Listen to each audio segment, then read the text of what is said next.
News, and this is Bloomberg.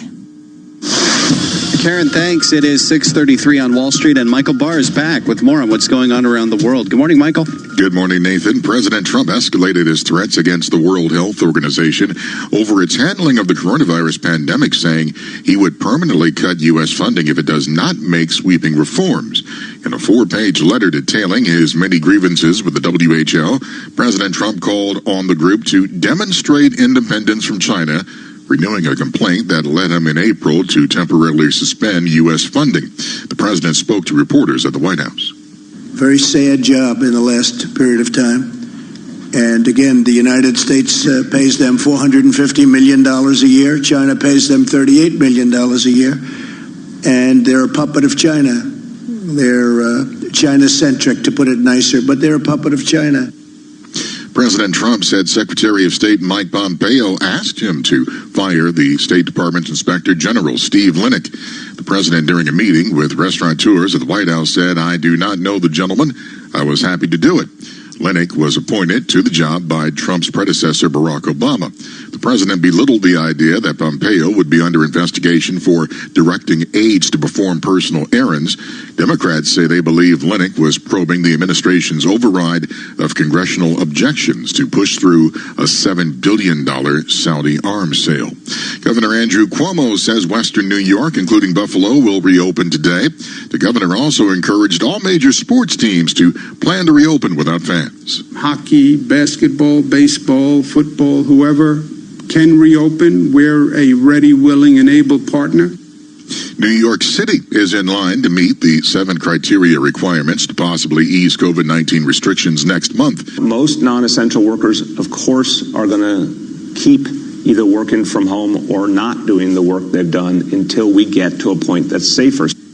Governor Murphy says New Jersey's reopening plan will be in stages. Murphy says the state is entering stage 1 and that the next stage could possibly begin in the coming weeks. Global news 24 hours a day on air and on Quick Take by Bloomberg, powered by more than 2,700 journalists and analysts in more than 120 countries. I'm Michael Barr. This is Bloomberg. Nathan. Thank you, Michael. It is 6:35 on Wall Street. Time for the Bloomberg Sports Update with John Stashower. All right, Nathan, the Rooney Rule, not really working. It was put in place to increase the number of minority NFL coaches. There are now just 4 out of 32, so a proposal made to strengthen it. Teams would now have to interview 2 minority candidates for all head coaching positions, but not mentioned by the league was an idea that was reported last weekend that teams who make minority hirings would get rewarded with a better draft pick.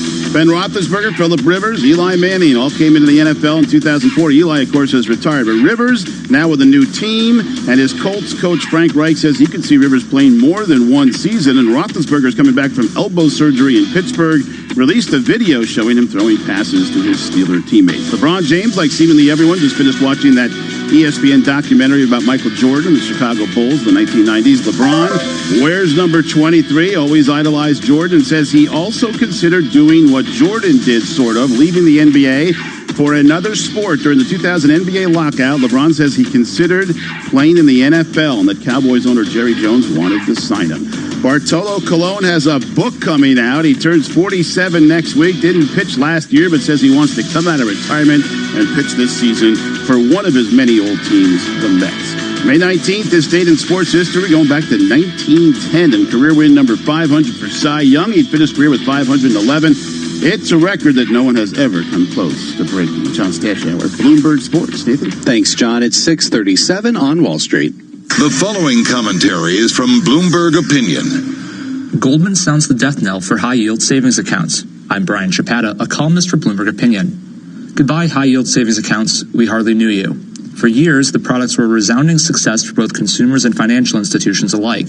After getting almost zero interest from big U.S. banks, those who parked their excess cash with online offerings like Goldman Sachs' consumer bank Marcus were suddenly bringing in a comparatively bountiful 2% or more at this time last year. Then the Fed cut rates 3 times.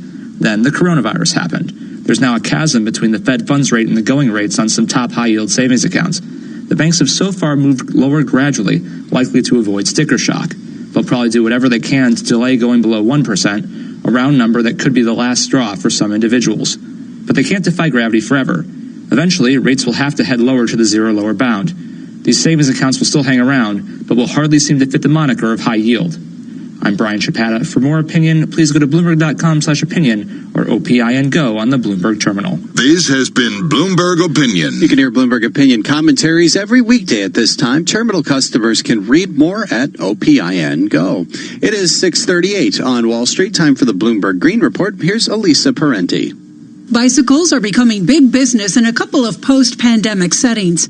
People able to leave their homes may want to avoid the risk of public transportation where the coronavirus could be transmitted without traveling in private cars, which could increase air pollution. A record number of Londoners hired bicycles last weekend after the UK started to relax that country's lockdown. Transport for London says rentals soared above 97,500, surpassing the previous busiest weekend in July of 2016. In the U.S., one owner of 13 bike shops on the West Coast says bicycle sales have soared 30% in April, 60% so far in May. Bike Gallery and Trek Bicycle Superstores are hiring 40 more employees. Wintergreen Research estimates the $54 billion global bicycle market could soar as much as 35% this year. That's the Bloomberg Green Business Report. I'm Elisa Parenti, Bloomberg Radio. All right, Elisa, thank you. Now some other stories we're following. Disney has lost its top streaming executive to an app that is exploding in popularity. Kevin Mayer is leaving to be CEO of TikTok, where users make and share short videos. Mayer will also be chief operating officer of ByteDance, TikTok's Chinese parent. Mayer's departure is not a shock. 3 months ago, he lost out in the race to become CEO of Disney. Moody's has cut Carnival to junk. The cruise line's operations have been shut down during the pandemic, and Moody's says it expects sailing to be suspended beyond the July 24th no-cruise order issued by the Centers for Disease Control. The firm says once Carnival does resume cruises, ship capacity will be modest. And Apollo Global Management has cashed in on a short bet against struggling rental car giant Hertz. Bloomberg News has learned Apollo wagered on Hertz's failure by buying credit default swaps. It unwound the trade in recent weeks. And now Apollo has bought Hertz bonds at distressed prices. The collapse in travel demand now has Hertz on the verge of bankruptcy. Futures are pointing lower after yesterday's rally on vaccine promise. S&P futures are down 13 points now. Dow futures lower by 106. NASDAQ futures down 16 points. 10 years getting a bid. It's up 5/30 seconds. The yield at 0.70%. 2-year Treasury yield 0.17%. This is Bloomberg.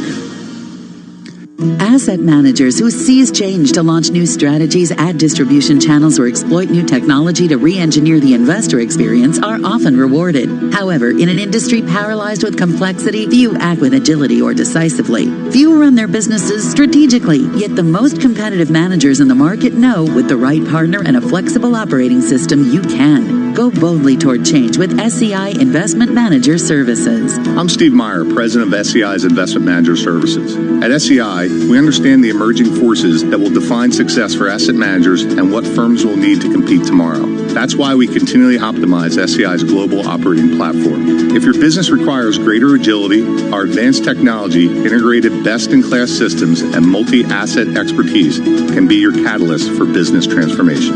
With SEI Investment Manager Services, you lead the charge in a competitive marketplace. Learn more at SEIC.com/seize change. Business is constantly evolving. Is your financial printer evolving to keep ahead of the curve? At Command Financial, we are redefining financial printing by providing industry-leading expertise, leveraging technology, and honing processes and best practices.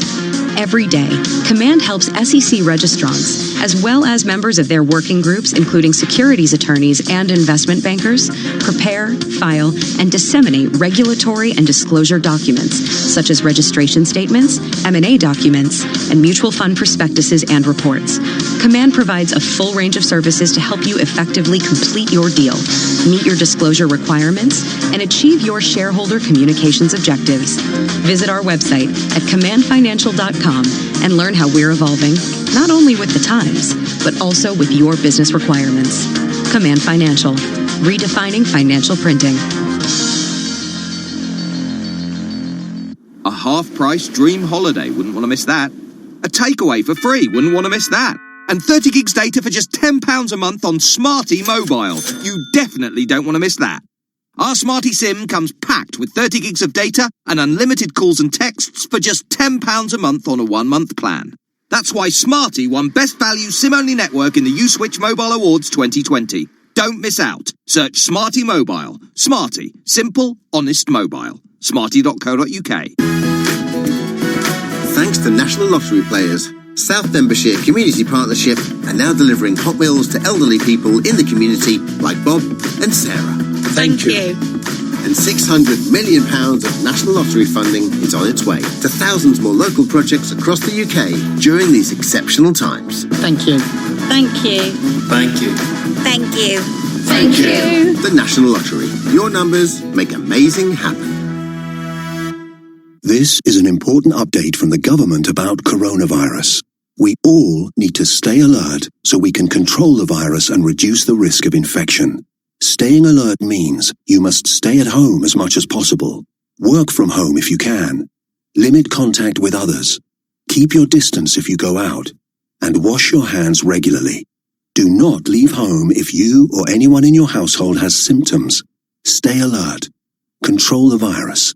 Save lives. With the NHL season temporarily on ice, now is a good time to catch up on past games. With Game Replay on TuneIn, you can hear every matchup of the 2019-2020 season so far. And for a limited time, it's free for hockey fans everywhere. Search classic Game Replays to start listening. Want to relive the glory of college football? Balls over a man, into the end zone, Come explore TuneIn's classic Game Replay collection to hear ESPN's complete coverage of the 2019 New Year's 6 bowl games. Don't miss your chance to re-experience the Rose Bowl, the 2020 National Championship, featuring Clemson and LSU. There are going to be 2 champions on the field tomorrow night. There's going to be 1 team hold up the trophy. 10, to the 5, touchdown! Search Classic Game Replays to listen for free. Information 24 hours a day, powered by more than 2,700 journalists and analysts in more than 120 countries. This is Bloomberg Radio. Now, a global news update. Special report, coronavirus update. Some health officials fear a spike in coronavirus cases and deaths as states ease stay-at-home restrictions. And although 49 states have taken steps toward reopening, a key model lowers its death projection. The Institute for Health Metrics and Evaluation's new death projection for August is about 3,700 less from last week, but still higher than earlier this month. Medical correspondent Dr. Sanjay Gupta says people need to remain vigilant. I'm glad that the projections have trended downward over this past projection, but I'm still very worried. I hope people don't take this to say that this is necessarily definitely trending in the right direction. Things are okay despite the fact that states are reopening. It's just the virus is still out there. I'm John Lawrence. President Trump noted for reporters yesterday financial markets were up as states continue to loosen economic restrictions on businesses. I'm John Trout. Tom Keene and Jonathan Farrell. Is that good for American finance? What is happening with the headcount? Right, where it counts. Bloomberg Surveillance, weekday mornings at 7 Eastern on Bloomberg Radio. Bloomberg, the world is listening. Markets, headlines, and breaking news 24 hours a day at Bloomberg.com, the Bloomberg Business app, and on Quick Take by Bloomberg. This is a Bloomberg Business Flash. And I'm Karen Moscow. Home Depot is down 2.4% in early trading. This after first quarter profit missed analyst estimates, and it suspended its outlook for the year due to uncertainty surrounding the COVID-19 pandemic. And it said limited store traffic had an impact on sales. First quarter comp sales beat. Futures are lower this morning. S&P futures down 9.5 points. Dow futures down 81. NASDAQ futures down 4. The DAX in Germany's down 0.8%. 10-year Treasury up 4/32, yield 0.71%. Yield on the 2-year 0.17%. NYMEX crude oil is up 1.7% or 55 cents at $32.37 a barrel. COMEX gold up about 0.2% or $2.80 at $17.37.20 an ounce. The euro 1.0969 against the dollar. The yen is at 107.57. And that's a Bloomberg Business Flash. Now here's Michael Barr with more on what's going on around the world. Michael. Karen, President Trump escalated his threats against the World Health Organization over its handling of the coronavirus pandemic. The president says he would permanently cut U.S. funding if it does not make sweeping reforms, including showing an independence from China. President Trump says that he is taking a malaria drug to lessen symptoms should he get the coronavirus, even though the drug is unproven. President Trump told reporters he has been taking the drug hydroxychloroquine for about a week and a half. President Trump is defending firing the State Department's Inspector General, who was investigating Secretary of State Mike Pompeo. The president says he was happy to fire Steve Linick at Pompeo's request. According to Congressman Elliot Engel, head of the House Foreign Affairs Committee, Linick was investigating Pompeo's declaration of an emergency last May to sell arms to Saudi Arabia, bypassing Congress. Linick was also investigating Pompeo's use of a staffer to run personal errands. Global news 24 hours a day, on air and on Quick Take by Bloomberg, powered by more than 2,700 journalists and analysts in more than 120 countries. I'm Michael Barr. This is Bloomberg. Nathan. Thanks, Michael. We're live from the Bloomberg Interactive Brokers studios. We're at 6:49 on Wall Street. Time now to check what's going on in D.C., where some of the top stories include Fed Chairman Powell and Treasury Secretary Mnuchin preparing to testify to the Senate Banking Committee this morning about the coronavirus rescue package. Senate Judiciary Chairman Lindsey Graham pushing to subpoena former Obama officials in his review of the Russia investigation. And President Trump announcing he is taking hydroxychloroquine as he defends his firing of the State Department's Inspector General. Also making news, the president threatening to make the cutoff of funds to the World Health Organization permanent. Let's get more on all this now from Wendy Schiller, political science chair at Brown University. Wendy, good morning. I guess this plays to some of the president's anti-China rhetoric to announce a move like this, but it has international implications, doesn't it? Yeah, I mean, I think, we already have a relationship with the rest of the world that is substantially different than it's been before under this president. And, he's not a big believer in institutions per se. He's, obviously complained about the UN, as other presidents have done in the past, Democrat and Republican. But in this case, he's escalating. And, even Peter Navarro called the virus the China virus on TV the past weekend. So it's clear that the administration wants to really ramp up and also is thinking ahead, I think, in terms of trade negotiations with China in making China sort of the enemy again. So do you see this as just a rhetorical escalation, or could the president actually follow through on this threat against WHO?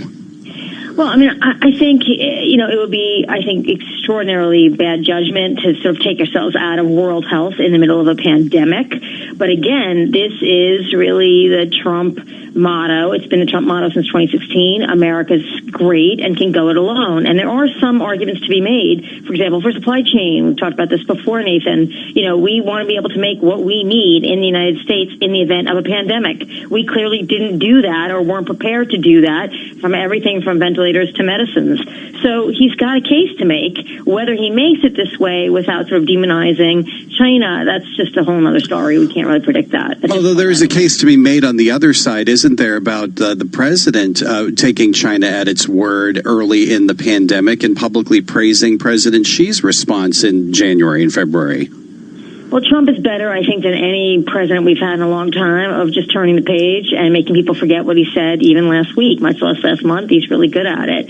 But, this gets deeper. It gets to the point that the president and his team have got to be worried about the impact of the economy on his reelection in his core states. Because what you've seen in the last 2 weeks is Trump going after his core base. He is trying to shore up that base that is economically hurting right now, from everything from the trade policy with China to the pandemic.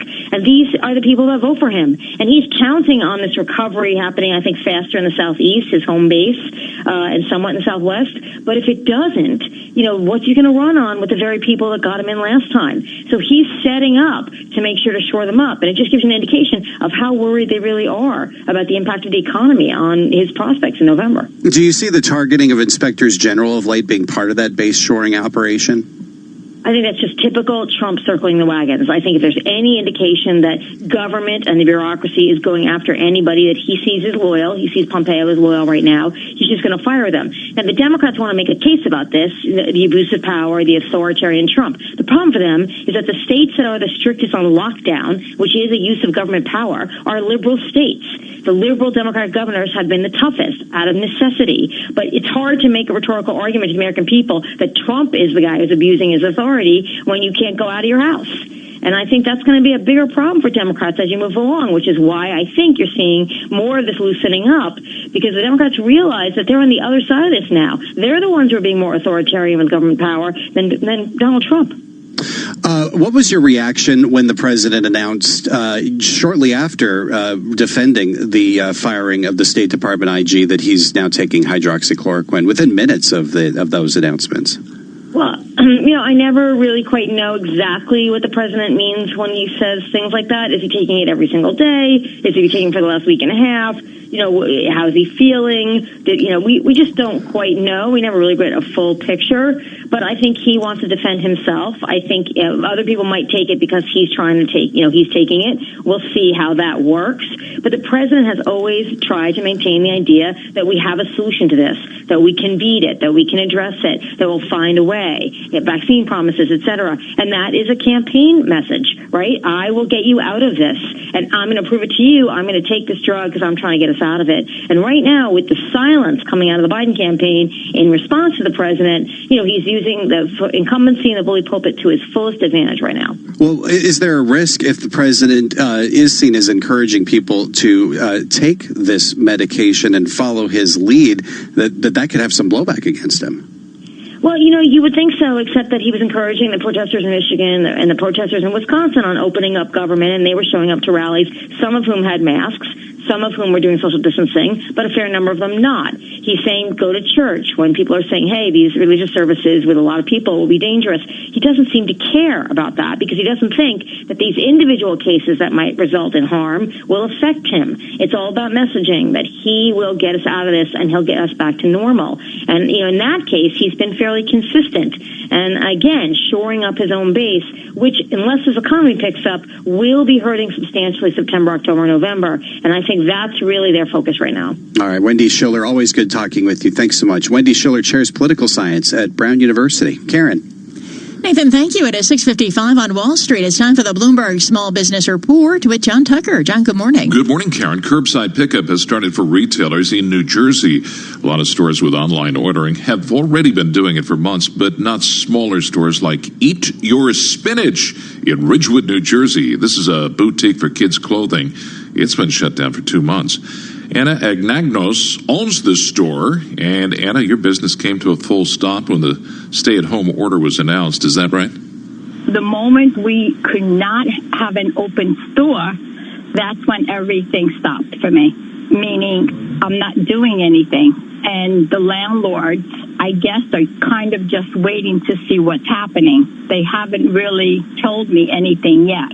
New Jersey is transitioning with curbside pickup. Are you going to be impacted, or how are you going to pivot to that? To me, honestly, I think that's a joke. I mean, if you are an online store and you've been doing both online and in-store, curbside might help you because they're used to seeing things online and they could just zoom by and just put it in their trunk.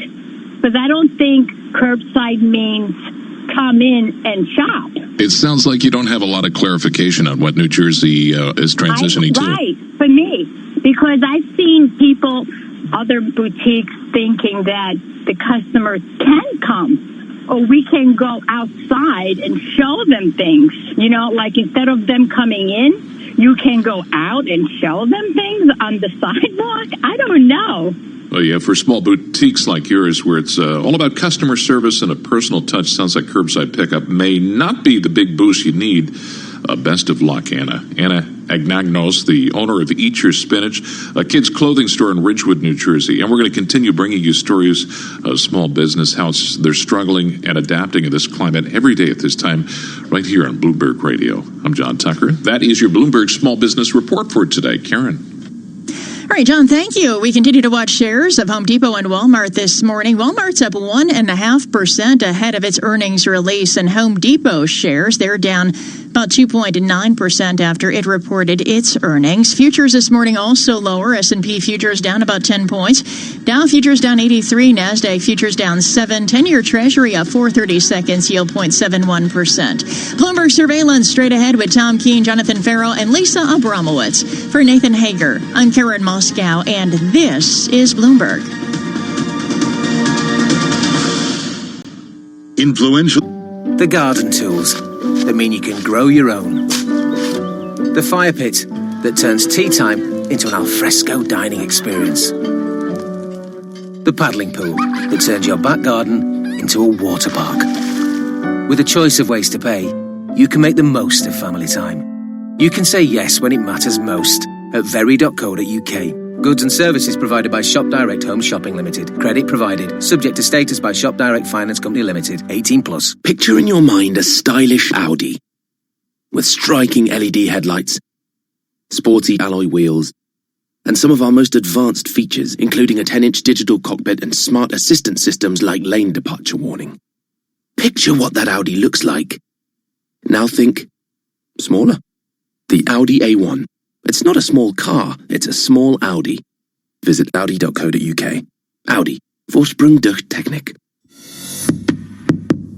Get your cook on with Asda. With Butcher Selection quarter pounder beef burgers, get a 4-pack for just £2.28. And salmon fillets, get a 2-pack for only £2.97. So dinner's always a winner. At Asda, we're committed to low prices every day on the quality products you need. Asda. Selected stores and lines subject to availability. We're all having to get used to the new normal, and at Birkbeck University, we're experts at being adaptable.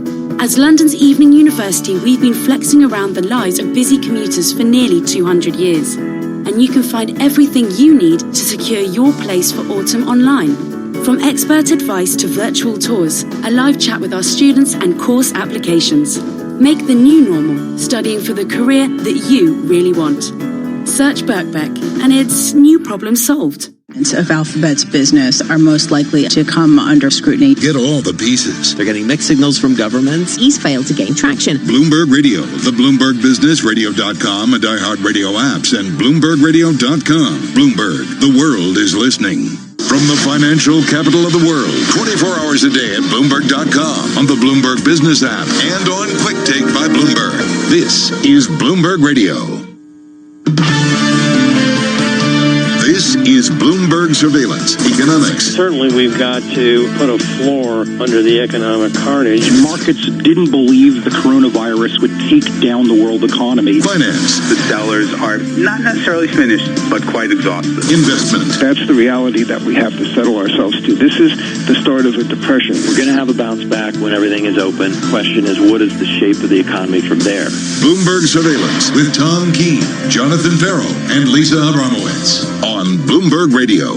From New York City for our audience worldwide, good morning, good morning. This is Bloomberg Surveillance. Coming up on the program, Chairman Powell facing the Senate Banking Committee, Chancellor Merkel backing a €500 billion recovery fund, and Moderna raising $1.3 billion to fund its vaccine. From the Bloomberg Interactive Brokers Studio, hello Tuesday. Here is your Tuesday morning price action after the biggest daily gain on the S&P 500 going back to early April. Equity futures declined just a touch. We're down 10 points on the S&P 500, negative 0.33%. We'll be interested to see the sector composition today after a really nice cyclical tilt in yesterday's rally. Outside of the equity market, to the bond market we go. Yields high yesterday, just mildly lower this morning. We're down a single basis point to 0.71% on a US 10-year. And in foreign exchange, just a little bit of dollar weakness again this morning against the majors. Euro dollar advancing 0.5%. Cable positive 0.4%. That is a stronger pound, a weaker dollar. A ton of earnings in the mix as well today. Home Depot out a little bit earlier today,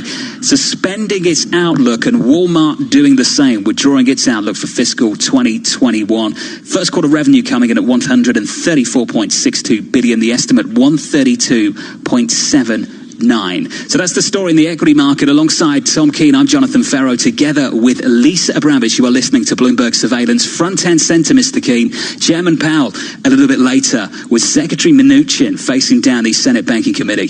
Yeah, it'll be interesting to see. I think Secretary Mnuchin actually could be more interesting to see the Trumpian tilt towards more stimulus versus what we hear from other Republicans as well. What's really interesting to me, John, of course, being in the triple leveraged all cash fund yesterday was phenomenal.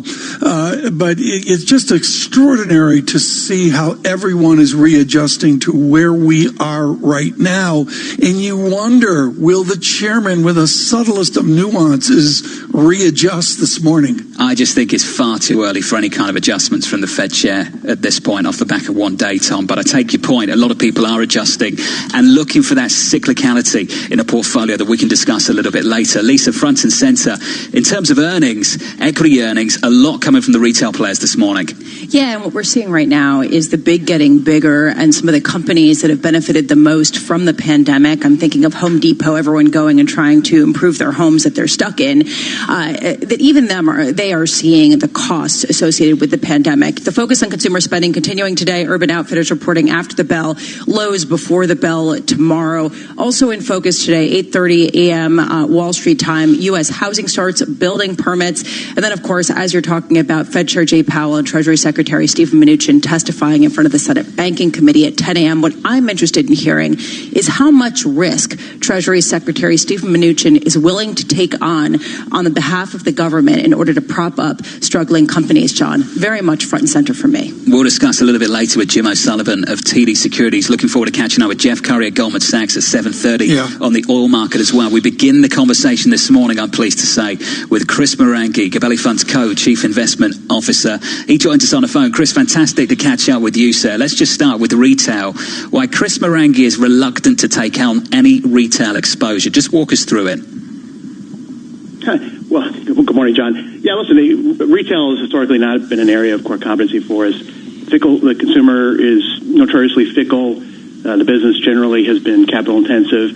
And it's been a challenge for a lot of these companies to remain on the hamster wheel of comp store sales. That being said, obviously there are some companies out there that, as Lisa said, are strong and getting stronger. And certainly Walmart and Home Depot, which both reported this morning, are riding the wave of secular strength. They're riding a wave, Chris. And, you know, it's great as well. But guys like you aren't looking out one day or 1 week, dare I even say, into the end of the summer. You're looking out 3 years. Price this stock market with a 3-year perspective right now. Yeah, so, I mean, I think you have to look over that time frame to get comfortable with this market, obviously. And that's, you know, the market is ever forward-looking and certainly looking towards some normalization, it seems, next year. I think, obviously, the positive news on vaccines and treatments has given us a little bit of better time frame as to when that might happen and truncated the risk as to when we might normalize. And that's why I think you've seen the rally over the last few weeks, particularly yesterday. So, yeah, listen, I think if you have a time frame over a few years, you're going to be able to pick individual winners, and that's what we're doing every day. Just pairing that idea with the lack of visibility with retail, one trend that we're seeing very much in focus that's only been accelerated by the pandemic has been the big getting bigger. Amazon gaining share at a rapid pace. We see Walmart shares shooting higher after their earnings, up 4% in pre-market trading. How much will this be a consistent theme of consolidation among the biggest players across industries going forward? Yeah, I think you're right, Lisa. It's not just retail. It's across all industries, including the suppliers to the retailers. You know, the largest food companies, for instance, tend to over-index in e-commerce because they're the ones who have the resources to spend on marketing and show up at the top of those pages, those search pages, for example. And obviously, as we go through this crisis, and it's going to be probably longer than many people think, in my view, they're going to require strong balance sheets to get through it, and a lot of those bigger companies have the balance sheets. And as a result, the weaker companies are going to, in many cases, be forced to find suitors, to find partners, and that's part of why we think that M&A, as things stabilize, will pick up significantly. This is leading to a lot of concentration and a fair bit of crowding, Chris, because when people look for the kind of names that you've described, the strong balance sheets, the big getting bigger, they end up in just a handful of places. And one of them is growth, it's tech, it's the big tech names we all know. and know very well. Do you worry about the crowding in some of those big names at the moment, Chris?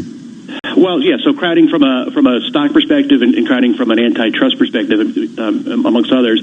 Obviously, the news around Uber and Grubhub, a little bit of a surprise.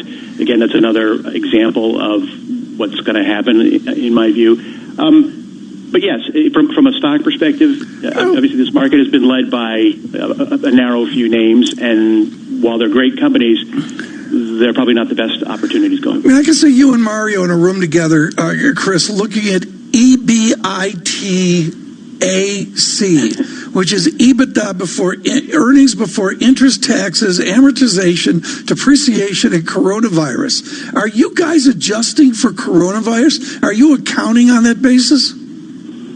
Well, yeah. I mean, listen, we're looking at a company's core earnings power. Coronavirus, may very well be a fact of life for a long time, and so we're running scenarios in that respect. But yeah, I think most investors, including us, are essentially throwing away earnings for this year and maybe even next. Yeah. Well, I mean, so is everybody else, right? More than 200 companies out of the S&P 500 have already discarded full-year forecasts here. I'm wondering, Chris, to tie this all together, what is your positioning going forward, especially given the fact that an increasing number of big investors are saying that the gains are in, we're going to muddle through here and not see much upside to U.S. equities?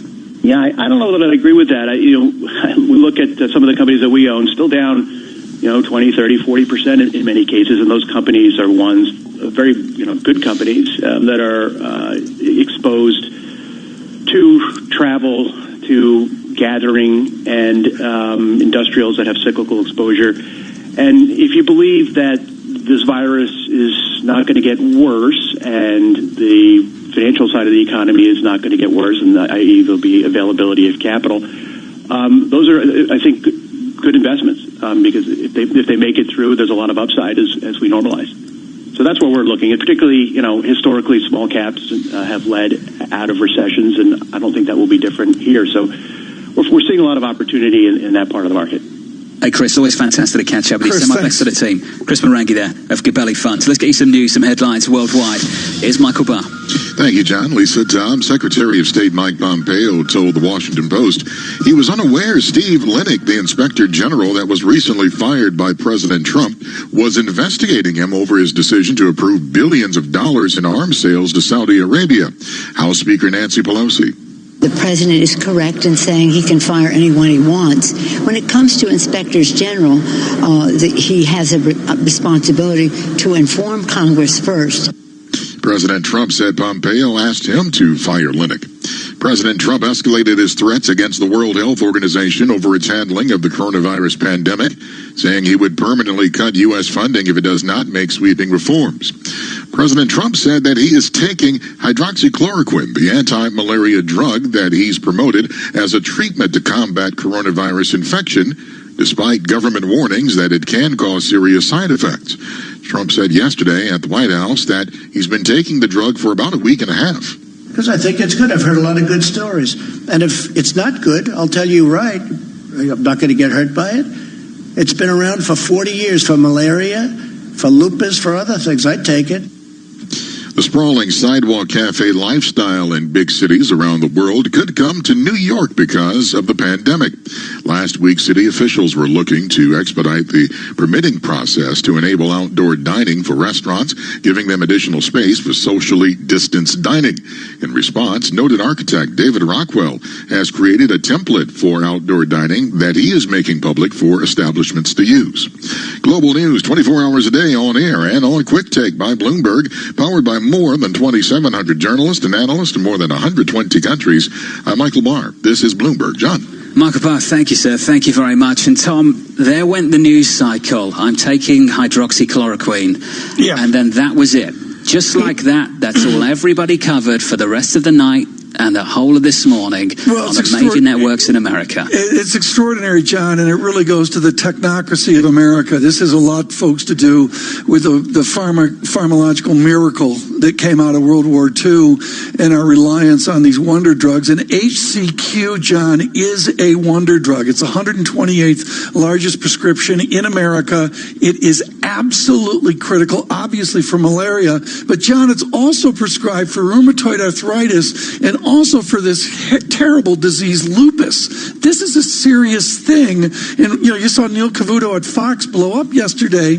Neil Cavuto has been sick, John, a lot. I mean, he has a real experience with a day after day grind of medicine, and a guy like Cavuto, John, has a huge respect for these real drugs used for real concerns and not in a cavalier way, as we heard yesterday from the president. It's a serious drug that should only be accessed with consultation with a doctor. Exactly. But I've got a much broader issue, Tom. The media, and I speak, this is a personal opinion, but the media industry sometimes is like an excited puppy looking for the next treat. No. The ability of the news to stay focused on a series of really important stories, whereas what I find again and again continually in America are the cable news networks just jumping on the single story and sitting on it hour after hour and not covering anything else. John, they're doing it for one reason. They've done a lot of research, and when there's a hurricane... Tom, they're doing it for ratings. That's it. Yes, I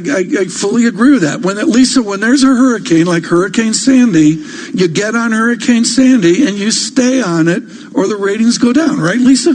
Yeah, I think that the issue right now is that there's a fire hose of news issues, and people are struggling to pick out the right one in such a highly politicized environment. So they just grab onto they grab onto the red meat. One that they can get the most ratings. The red meat, correct. That's all they're doing. This has nothing to do with the ability to make the editorial decision. It's just what's the ratings. The British would never do that. Brexit. No, they wouldn't, Tom. Actually, Brexit. They wouldn't, Tom. They wouldn't. You're right. From New York, this is Bloomberg.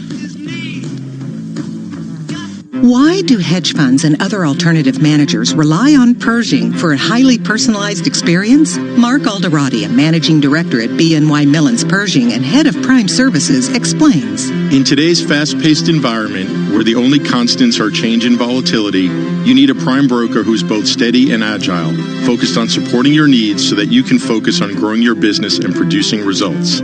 Exceptional client service and advocating for our clients is at the core of what we do. Our award-winning high-touch team is just one of the benefits of working with BNY Mellon. We help alternative investment managers create great experiences for their clients. Whether it's customized financing, securities lending solutions, platform access, or outsourced trading, BNY Mellon's Pershing is a prime broker who's committed to this business and dedicated to meeting your evolving demands. To learn more about the unique and industry-leading solutions for hedge funds and other alternative managers, visit Pershing.com. Pershing, LLC. Member FINRA, NYSE, SIPC. Have you wanted to speak a new language, but you thought it'd be too hard or take too much time? Then go to Babbel.com, download the app, and try it for free. In just 15 minutes a day, you'll be on your way to speaking a new language in just a few weeks. And right now, you can try Babbel for free. Babbel starts out teaching you words and phrases by matching them with pictures. You won't believe how easy the interactive program is. Soon the sentences get a little bigger, and before you know it, you're having simulated conversations voiced by native speakers. And because Babbel is crafted by language experts and uses the spaced repetition method, in just 10 to 15 minutes a day, you'll be speaking the language of your choice with real confidence. With Babbel, you can speak a language. Just go to Babbel.com and start your first lesson in the language of your choice for free. Download the Babbel app or go to Babbel.com and try it for free. That's Babbel.com. Influential conversations from... I can find and fund my car, from a Mini to a Jaguar. Feel-good car buying from findandfundmycar.com is the place where you can find quality used cars from trusted dealers rated by you, and where you can fund your car with finance to fit your budget. It's feel-good car buying, all in one place. Shouldn't be a carry on, choose findandfundmycar.com. Just this wall and that one to do, Dave, and then we're done. Whoop! Oh no! Hello, Steve the Sparky. Pass us that roof tile, Chris. Yep, sure. I'll be fun. Oh, no. Saved by the gutter. Built to rough it with contractors. Samsung rugged devices. Easy to use, hard to break. Explore the Samsung rugged range. Did you know that players of People's Postcode Lottery have raised over £500 million for charities and good causes? They've also won £63 million in prizes so far this year, and it could be your postcode next. Visit postcodelottery.co.uk/radio before midnight on the 21st of May to play in the June draws. PPL manage lotteries on behalf of good causes 16+. Conditions apply. Play responsibly. A day at Bloomberg.com, the Bloomberg Business app, and on Quick Take by Bloomberg. This is a Bloomberg Business Flash. And I'm Karen Moscow, and Walmart is up more than 4% this morning. It posted strong quarterly sales fueled by coronavirus-related stockpiling. Comparable store sales increasing 10% for U.S. Walmart stores in the period, and that's the fastest pace of growth in almost 2 decades. Home Depot is down 2.5% following a mixed quarterly report that featured comparable sales growth that topped consensus estimates, but the outperformance failed to flow through to profitability, and it also suspended its outlook for the year due to uncertainty surrounding the COVID-19 pandemic. S&P futures are lower, down 6 points. Dow futures down 24. NASDAQ futures higher, up 2. The DAX in Germany is down 0.4%. 10-year Treasury up 3/32, yield 0.71%. Yield on the 2-year 0.17%. NYMEX crude oil up 2.9%, up 91 cents at $32.73 a barrel. COMEX gold little change at $17.3470 an ounce. The euro 1.0963 against the dollar. The yen 107.69. And that's a Bloomberg Business Flash. Tom. Karen, thanks so much. 5 things you need to know, and of course we can do that with Kevin Cirilli, Lisa Bramwitz, and Tom Keene. John Farrow will be with us in a bit. Kevin, the commander of the Navy, with real-time war experience in Afghanistan and helping a Romanian soldier, literally saving his life, is the physician to the President of the United States.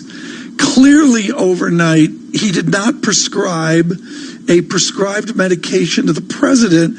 Within all your years of experience here, Kevin, how does the physician to the president respond to the president's ad hoc medication?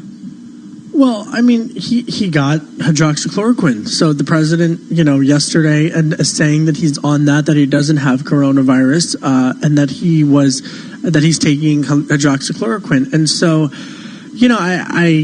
that's where we are, Tom. That's all I got. Well, okay, fair. To John's point, listen, but to John's point, and I think that this is really important, how big of a deal is this? The idea that President Trump is taking this drug, how much of a messaging issue is this with respect to people taking drugs that haven't necessarily been cleared for certain ailments versus the broader issues that we should be focusing on, whether it's the investigator, the inspector general who is fired, then the investigation into Saudi Arabian arms deal, whether it's the WHO letter, whether it's the election, whatever you want to pick your cacophony of news. Is this a distraction technique, or is this important in its own right? I think it could it be both? I would propose it could be both. I mean, it was interesting because the president announced that when he was asked specifically about the inspector general. But on the issue of hydroxychloroquine, here's what we know: the administration has been incredibly bullish on this.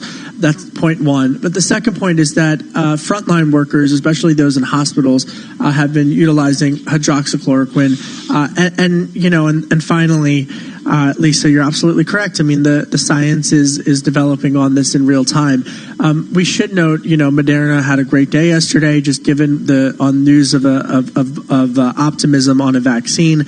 So there's this optimism in the markets, but I think all eyes from my vantage point today will be on Secretary Mnuchin and Chairman Powell. Okay, I was greeted this morning, Kevin, my first read of the morning. I read the entire letter of the president to the World Health Organization. Yep. How political is that? I was stunned at the specificity within the letter.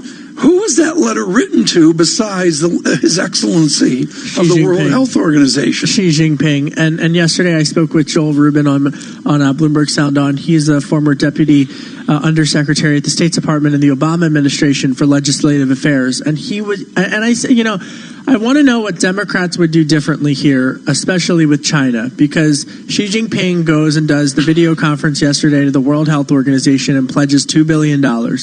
But the bigger question from a U.S. policy perspective is, how do you prevent Xi Jinping from withholding information and from being more transparent?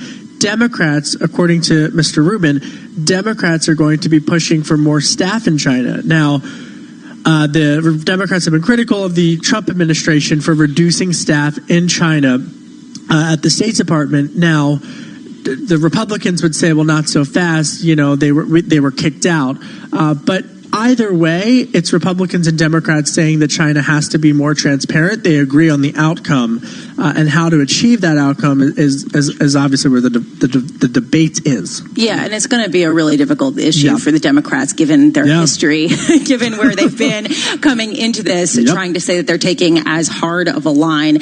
What about the U.S. alliance with some other countries? I'm thinking Australia in particular, as tensions heat up between Australia and China. Australia pushing back and arguing for a greater investigation into the origins of this virus. Are you seeing any calls from the Republican leadership to create closer ties, closer alliances to try to pressure China at this point? Yes. I mean, Lisa, I can tell you, when you talk to folks at the Australian embassy, they, even before COVID-19, and remember, Australia was dealing with the horrific wildfires before. And so, from the Australian perspective, whether it's related to 5G on Huawei or related to this, they've really stepped up where Europe has not. And so from the Australian perspective, so they've got the ears of America by saying just that, where are where's Europe? And I would also just quickly note in that same vein that the U.S. wants to see Europe even more. John's back from Starbucks. Let's have him jump in. John? I was taking a call from Broadcasting Standards. Keep me out of this. We're just catching up about media coverage of medical situations in How'd that go? America. We covered that earlier. How'd that go, Really John? Really well. Good, I'm glad. I'll give you more clarity in a commercial break. Kevin, I don't know what they've discussed. I don't know what to say. Have they talked about Secretary Mnuchin and Chairman Powell yet? Have they done No, do that, John. You didn't do that. Oh, okay. Secretary Mnuchin, Chairman Powell before the Senate Banking Committee. How much division is there going to be on the next fiscal move, Kevin? Massive division, John. And I think so Secretary Mnuchin, I think you're going to hear him echo President Trump in the sense of saying he doesn't just want a blank check. He wants to see the reopening of the economy and pushing in that vein. Fed Chairman Jay Powell, while the last we heard from President Trump is the most improved player, according to President Trump and the administration, is really politely nudging Congress to do what he thinks is their job in terms of economic stimulus. So, to be honest, I think as and I will say, I think you have to note, because this is a virtual hearing, I think it will be a lot less explosive just given the dynamics of a virtual hearing.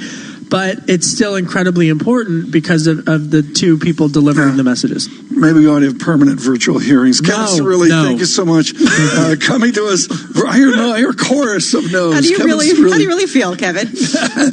Our chief Washington correspondent, the king of no's, Kevin Cirilli. Let me look at the data. The data is important today, folks, in that we started up, a follow-on from yesterday, and then it was actually pretty soggy 2 hours ago or so. We've come back nicely, red and green here. SPX flat is what I'm going to call it, with the Dow actually up 37 points. Dow futures up 37 points. The VIX indeterminate is the word. John.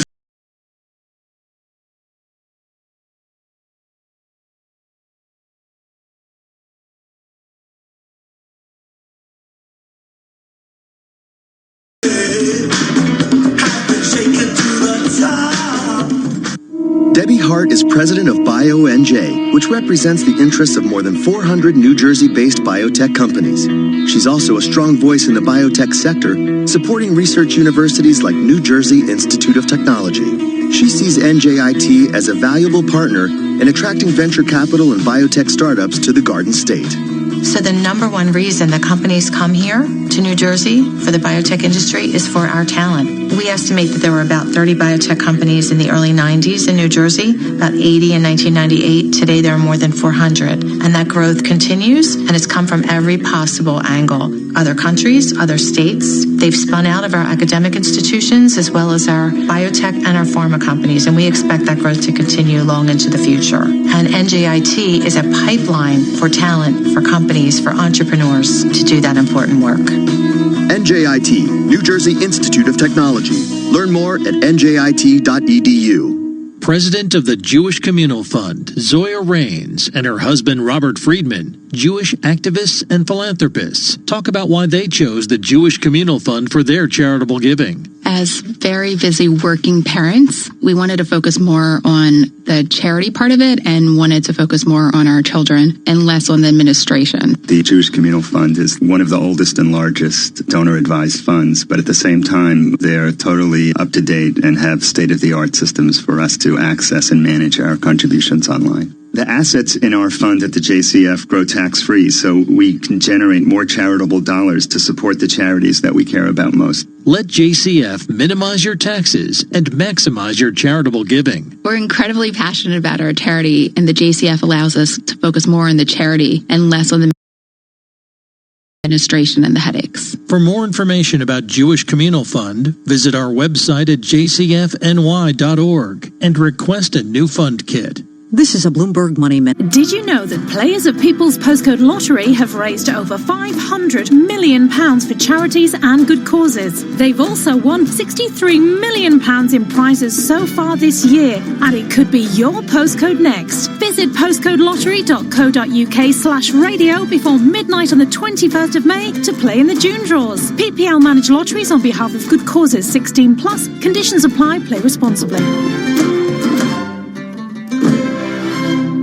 This is an important update from the government about coronavirus. We all need to stay alert so we can control the virus and reduce the risk of infection. Staying alert means you must stay at home as much as possible. Work from home if you can. Limit contact with others. Keep your distance if you go out. And wash your hands regularly. Do not leave home if you or anyone in your household has symptoms. Stay alert. Control the virus. Save lives. Where will 2020 take you? Somewhere where people care. About each other. About our planet. About creating a better world for everyone. And becoming the best versions of yourselves. Join a community of like-minded individuals at the University of Winchester. Make sure to accept your offer by the UCAS deadline and visit our website to find out more. See the bigger picture. Be the difference. Go to winchester.ac.uk. Helen is dreaming of fighting a flock of 40-foot flamingos. But in reality, she's helping fight COVID-19 in her sleep. Like thousands of others, she's joined the Dream Team. By using the Dream Lab app, they're helping scientists speed up the search for potential treatments. I'll fight you. Keep fighting, Helen. Search Vodafone Dream Lab and join the Dream Team tonight. Dream Lab app is owned by Vodafone Foundation, an independent charity. Registration number 1089625. Full terms at vodafone.co.uk/dreamlab.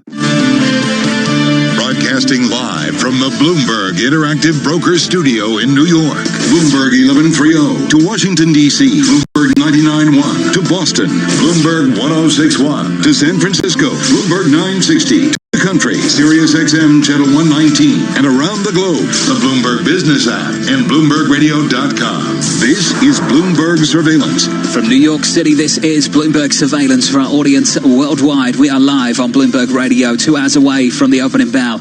This Tuesday morning, after some big gains through Monday, equity futures erasing the morning losses. We are now pretty much unchanged on the S&P 500, down just a couple of points on the S&P. In the bond market, we had this really nice cyclical tilt to yesterday's price action. It meant yields went higher today, pretty much unchanged now on a 10-year at 0.72%. But I've got to draw your attention back to what's been happening in the commodity market. It's been absolutely unreal over the last month. Just a month ago, not even, WTI has gone from negative 37.63 to positive 32.70. 73. Just a massive turnaround, Tom, in a really small amount of time. And the round trip, John, over 90 days is just absolutely, I don't know if it's historic or not, but it feels that way, certainly. Jeffrey Curry has given us such good perspective with Goldman Sachs. Of course, he's a guy, John, who gives us a huge microeconomic foundation with his work at the University of Chicago over the years. And John, it's not just about oil, but it's about the commodity complex in general. Yeah. Do they get out front of a pandemic and try to expect the recovery? Well, the thing that Jeff, I think, was on top of was what would happen if we started to breach or get near to breaching storage capacity. And once we got to that point, how quickly this market would have to adjust, Tom. And everything else would just fall into place in a really small amount of time. And that's basically what you saw a month ago. The real threat of breaching storage capacity, prices plunge aggressively lower, then everything else has to correct and correct fast. Must listen, must watch for Global Wall Street, Jeffrey Curry of Goldman Sachs. Jeffrey, good morning. I know that Lisa and John have a lot of oil questions. Let me ask you a general question. Do commodities expect out like equities? If equities are reaching out 6 months, 2 years, etc., do commodity participants do the same thing? At most, maybe in like oil, 30 days. I mean, there is some expectations in it, but very small. And, I like to point out commodities are spot assets. Financial markets, they're anticipatory assets. They look out to the future. So today's spot price for oil has to clear today's supply and demand. So, Jeff, how much optimism is being priced into that 30-day outlook for oil right now? Far too much. We argue that the prices above $30 a barrel, particularly on WTI, incentivize producers to bring supply back online that was shut off. The only way this market rebalances and creates that optimism that the market's trying to price in is if that production stays up. That's the point that Tom's making. Commodities are spot assets. And so the investors go in, bid it up. They try to anticipate it. And by the way, every time a commodity market price anticipates something, it ends in tears for the investors. Jeff, given the fact that we are already seeing shale drills come back online, exactly to your point, could we see negative spot prices once again, at least in the futures market, in the near-term contracts in the U.S.? Probably not. And the reason I say that is that the magnitude of the surpluses going back this April when we saw the negative prices were unprecedented. Globally, they were running 20 to 25 million barrels per day. That is an absolute massive number. Having a 400,000 or 500,000 barrels per day of additional supply come back online is not going to create that same type of risk. So I think the only thing that could recreate that environment again would be a second wave where demand losses are as big or even worse than what we saw the first time around, which I'd argue is pretty unlikely because we know how to cope with it now.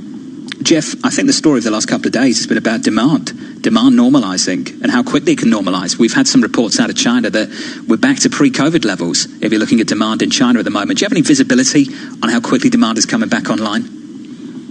Yeah, I'd be a little cautious.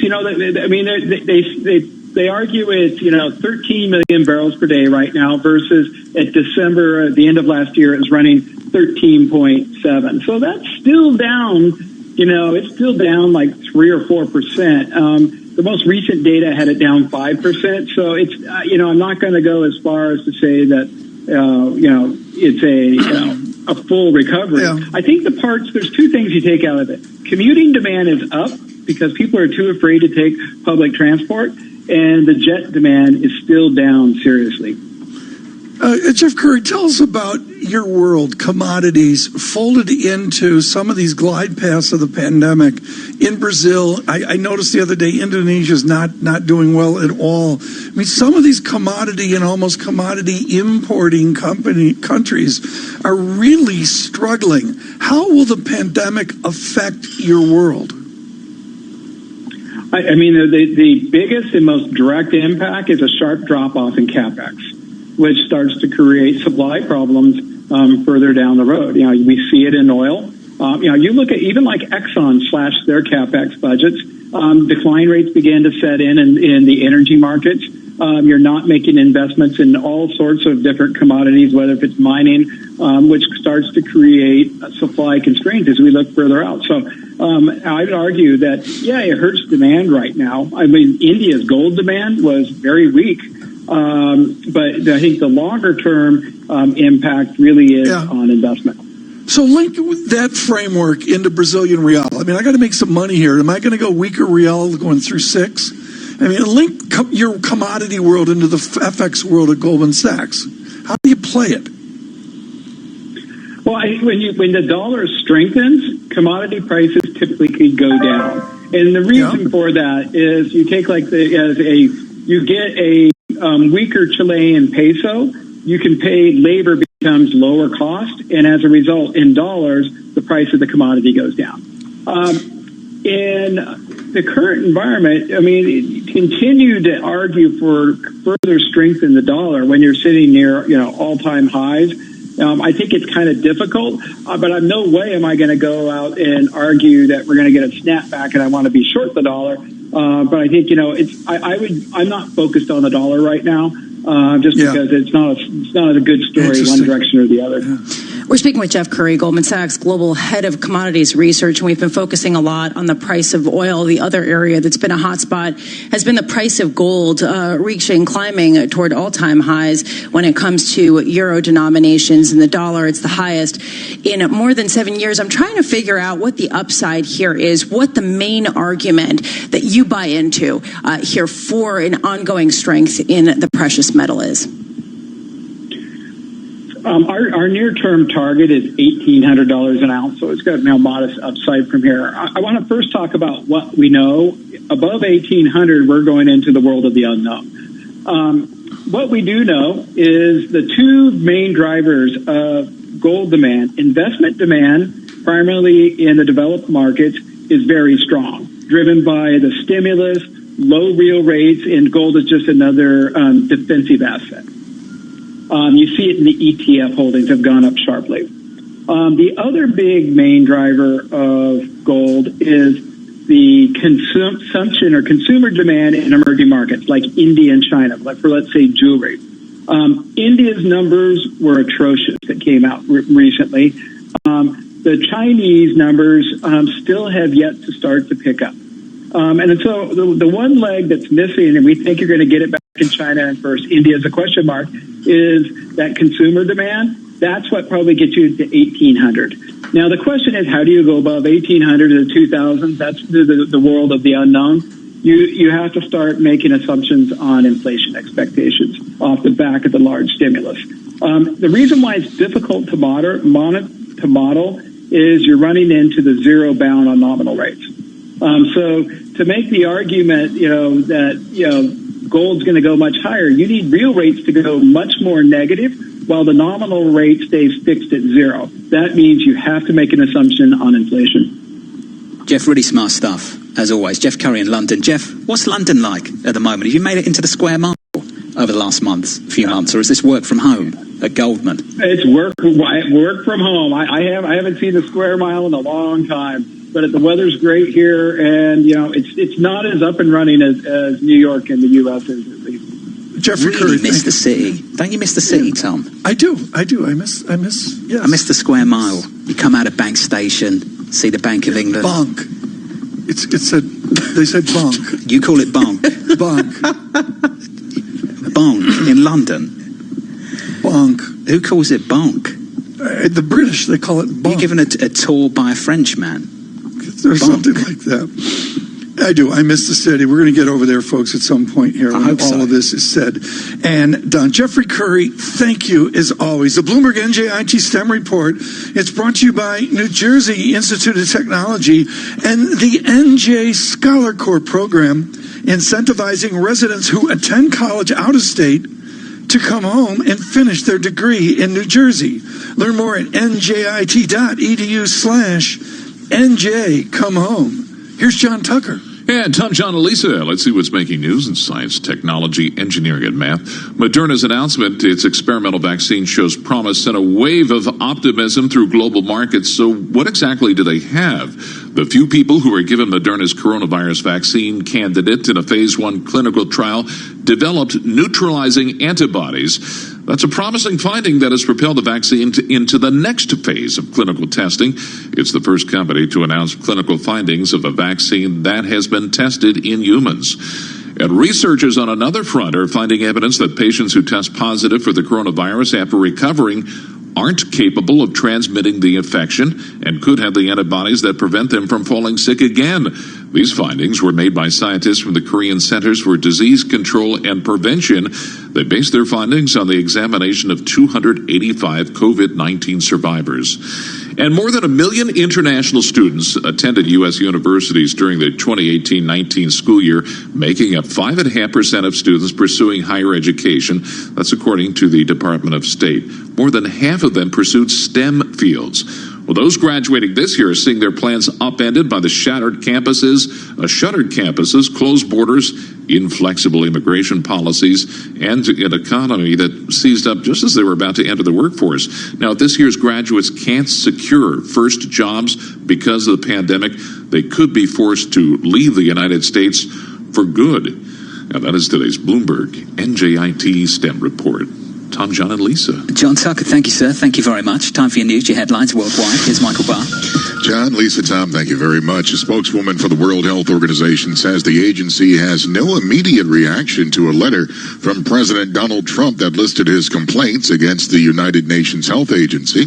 She says the group has been busy trying to finalize its agenda for the agency's annual meeting, but may have reaction later in the day. President Trump posted a letter to the WHO Director General on his Twitter page overnight. He wrote that the WHO had shown a lack of independence from China in its response to the coronavirus outbreak. Governor Andrew Cuomo says Western New York, including the city of Buffalo, has met coronavirus containment goals, and they can begin to reopen its economy. Hospitals will be able to reschedule elective surgeries as the region enters the first phase of reopening today. Global news 24 hours a day, on air and on Quick Take by Bloomberg, powered by more than 2,700 journalists and analysts in more than 120 countries.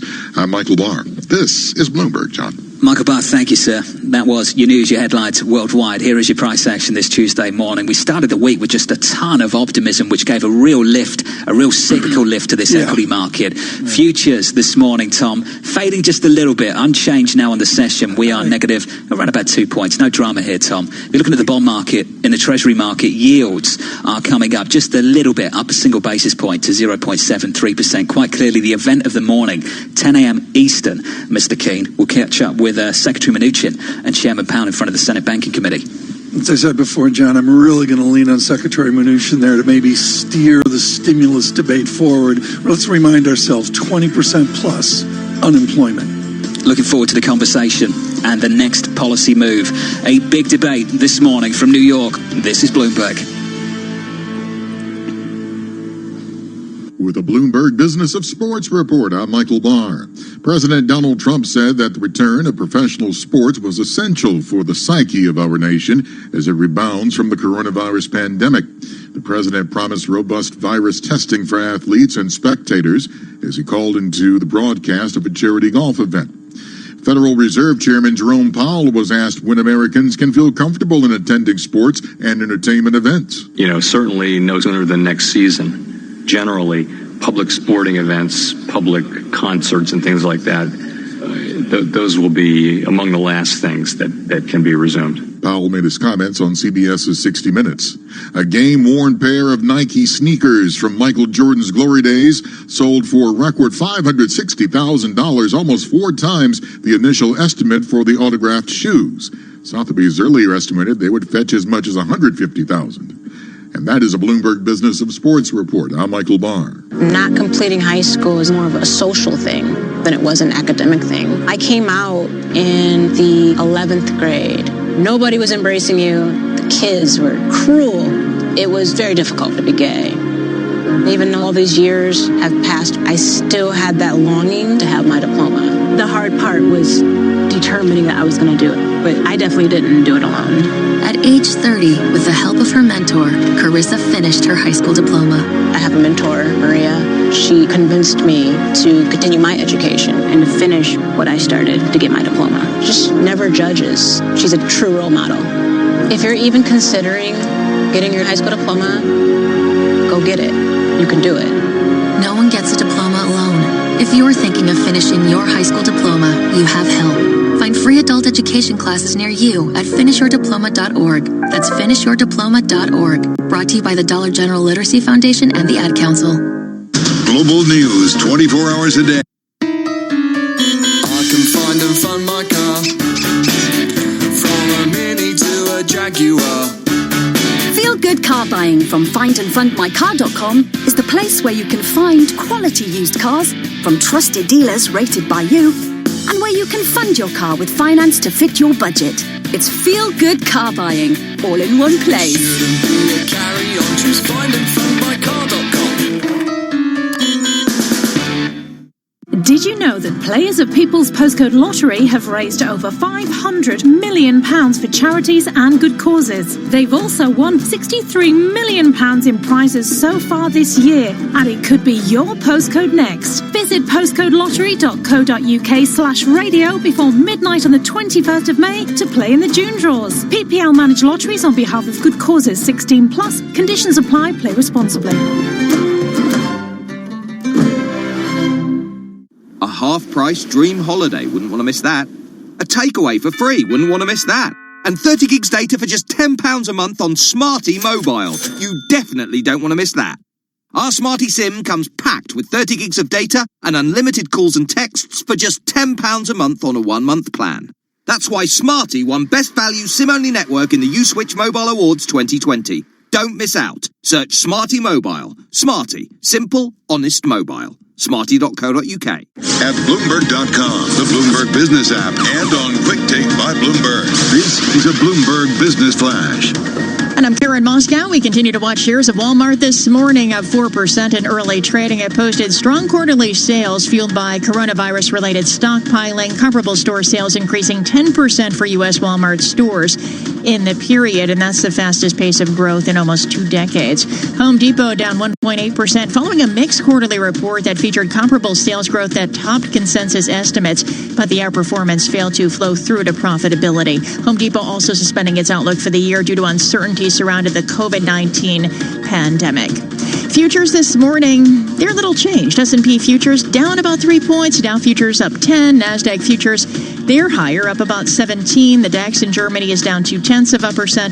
10-year Treasury down 1/32. The yield 0.73%. The yield on the 2-year 0.17%. NYMEX crude oil up 2.9% or 91 cents at $32.73 a barrel. COMEX gold little changed, up 20 cents at $17.34.60 an ounce. The euro 1.0953 against the dollar. The yen 107.71. And that's a Bloomberg Business Flash. Tom, John, and Lisa. Karen, thank you. Thank you very much. Let's pick up on that news coming from Moderna. Big development in the last 24 hours. They plan to raise now, Tom, $1.3 billion through a sale of shares to fund the manufacturing of this particular vaccine, which is still in the very early stages, but certainly that fueled a lot of optimism in yesterday's session.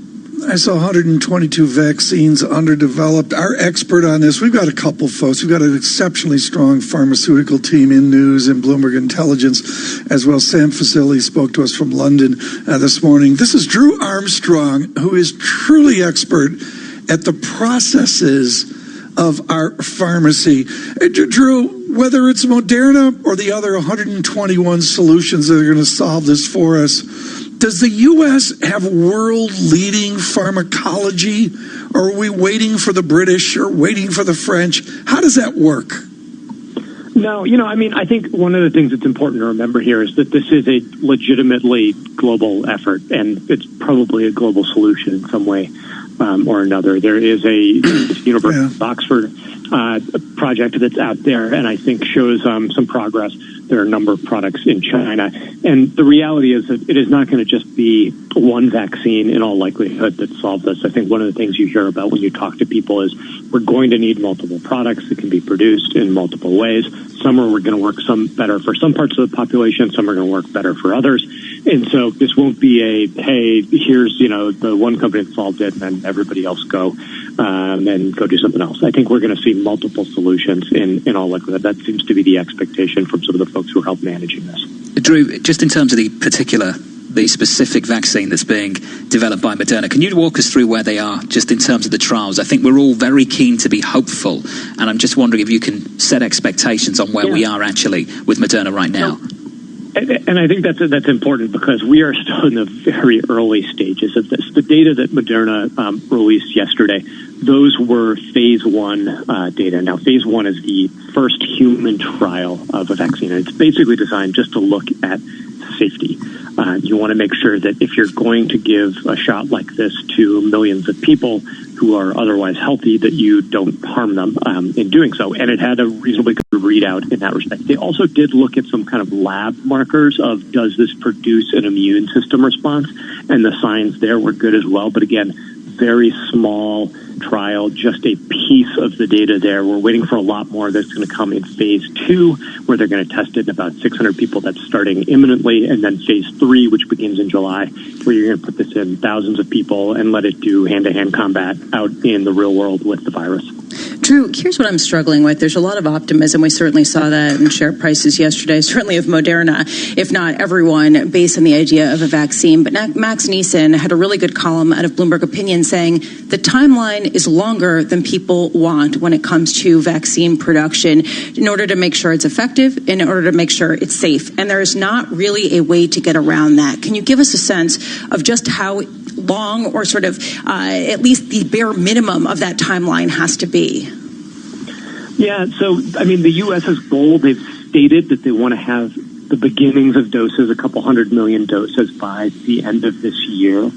I think that, given the immense resources that are being put behind this, I think is, if you have things like existing capacity, you have the manufacturing in place, you are willing to do things at risk, which means making stuff in huge volumes before you actually know if it will work, which means that if it doesn't, you're throwing it out and you're wasting opportunity you could use on something else. You can compress timelines down substantially. If you have to build new manufacturing facilities, if you can't wait until you have, if you're waiting for your data to come through before starting the next step, you're not willing to take those risks, then the timelines really start to stretch out. The risk, I would generally say, seems to be on the scientific side, not the manufacturing side. Money can solve problems in a lot of those cases, and that's one of the things we're seeing, investments being made to speed up manufacturing and say, hey, we're going to try stuff, and if it doesn't work, that's the cost of doing business here. Well, let's talk about the money. There's going to be a $1.3 billion share sale, and I would assume that a lot of people participating in that share sale would like to benefit from the upside if Moderna is successful. And something I think we've all been pondering over the last several months, Drew, is how much they can actually monetize any vaccine that is produced by a private healthcare company. Because the pressure, I assume the pressure to give this away is going to be absolutely massive, Drew. What's your read on that? I think that's right, but I think one of the things that's important to remember is that this virus will outlast the pandemic. And what I mean by that is that we're in a global crisis now, and I think the pharmaceutical industry is responding to that in a very spirited way, what we've seen Gilead do in terms of its donation of doses of remdesivir, talk about not seeking major commercial goals during the pandemic of vaccines. But there will come a time when we are no longer in the middle of a global crisis, but we are still living with this virus, and people do still need vaccines, that hospitals still need to be able to treat patients who have this drug. That will probably be a very different commercial environment where we're talking about a kind of long-term ongoing health issue that pharma is no different than any other disease that pharma deals with all the time. And I think that you may see a changed commercial perspective during that period once we're out of this crisis. It's a bad habit. Drew Armstrong comes on and I get smarter. I hope all of you worldwide do as well. Mr. Armstrong leading our pharmaceutical coverage. It is 24/7 for these people, both in London and New York and indeed in Hong Kong and Singapore, as well as Bloomberg tries to understand biology and chemistry in this pandemic. John, just extraordinary to hear that and to get the clarity, both from him and Sam Facili early this morning was just brilliant on the HCQ uproar with the president. Well, the former story underpinned a big rally in this market. There's a little follow-through this morning ahead of Chairman Powell's testimony a little bit later. Equity futures are down just 3 points on the S&P 500. I'll run you through the broader asset classes, looking at the bond market, Treasury yields up a single basis point to 0.73%. Interesting to see the dollar weaker again against the bulk of G10. Euro dollar advancing a third of 1%. Sterling stronger, cable up 1/3 of 1% as well. And the commodity market, just to give you a feel of where crude is trading, WTI advancing 2.9%, $32.73 from New York this morning. Good morning. This is Bloomberg Surveillance Live on Bloomberg Radio.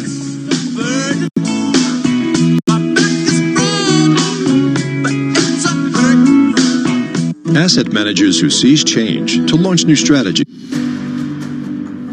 If you want to do something important, work in adult social care.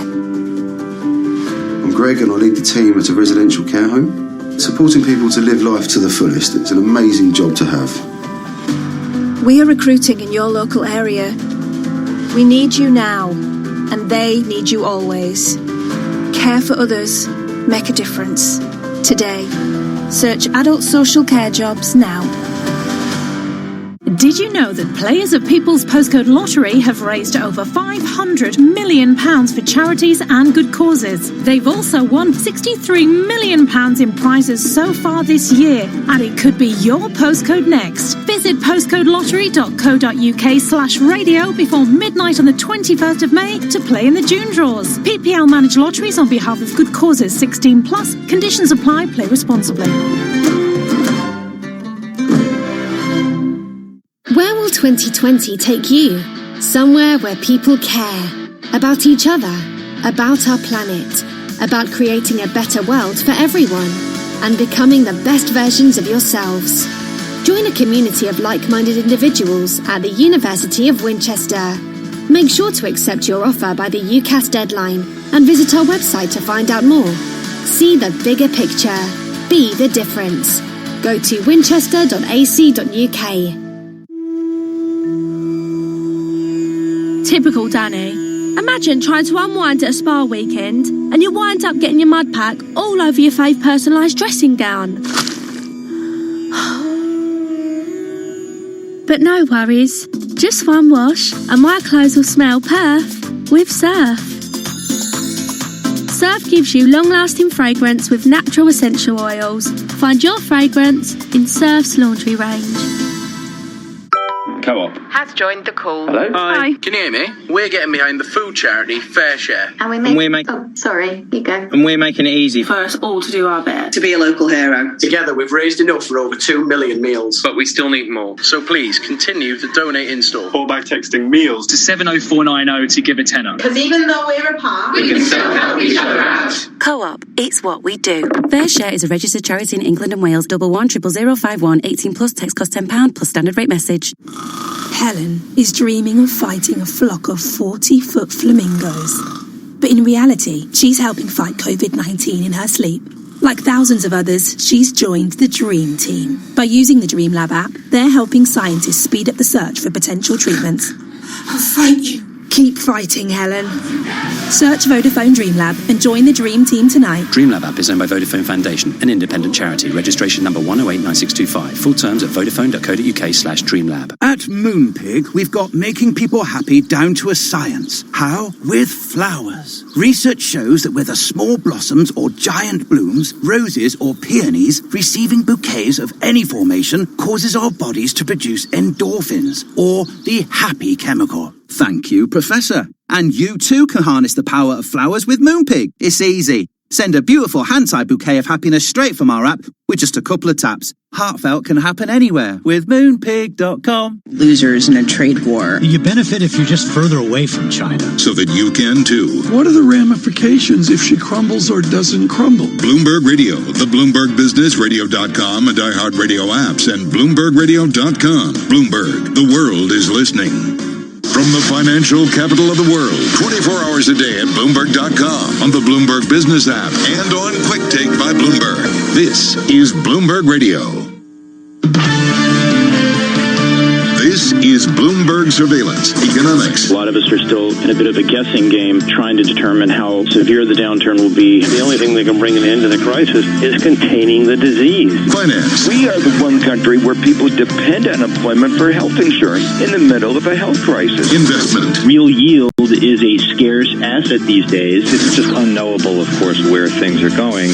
Bloomberg Surveillance with Tom Keene, Jonathan Farrell, and Lisa Abramowitz on Bloomberg Radio. Good morning, everyone. John Farrell, Lisa Abramowitz, and Tom Keene. Thank you for being with us coast to coast and worldwide. Thank you for being with us in your home. 7 weeks, 8 weeks, even 9 weeks for some of you sequestered in your homes. And we're thrilled at the notes we've gotten on a lifeline of conversation from Bloomberg Radio through the day. And of course, later today, we're going to see important conversation because not only is it Chairman Powell, but also Secretary Mnuchin will be part of a conversation forward on what we do for stimulus amid 20% plus unemployment. John, we've got all the distractions. Market, I know that we're churning right now after this huge day yesterday, and there's this wonder drug and that one, and the White House and the political follies in Washington. We lose sight within this news flow of 20% plus unemployment and what we're going to do about it.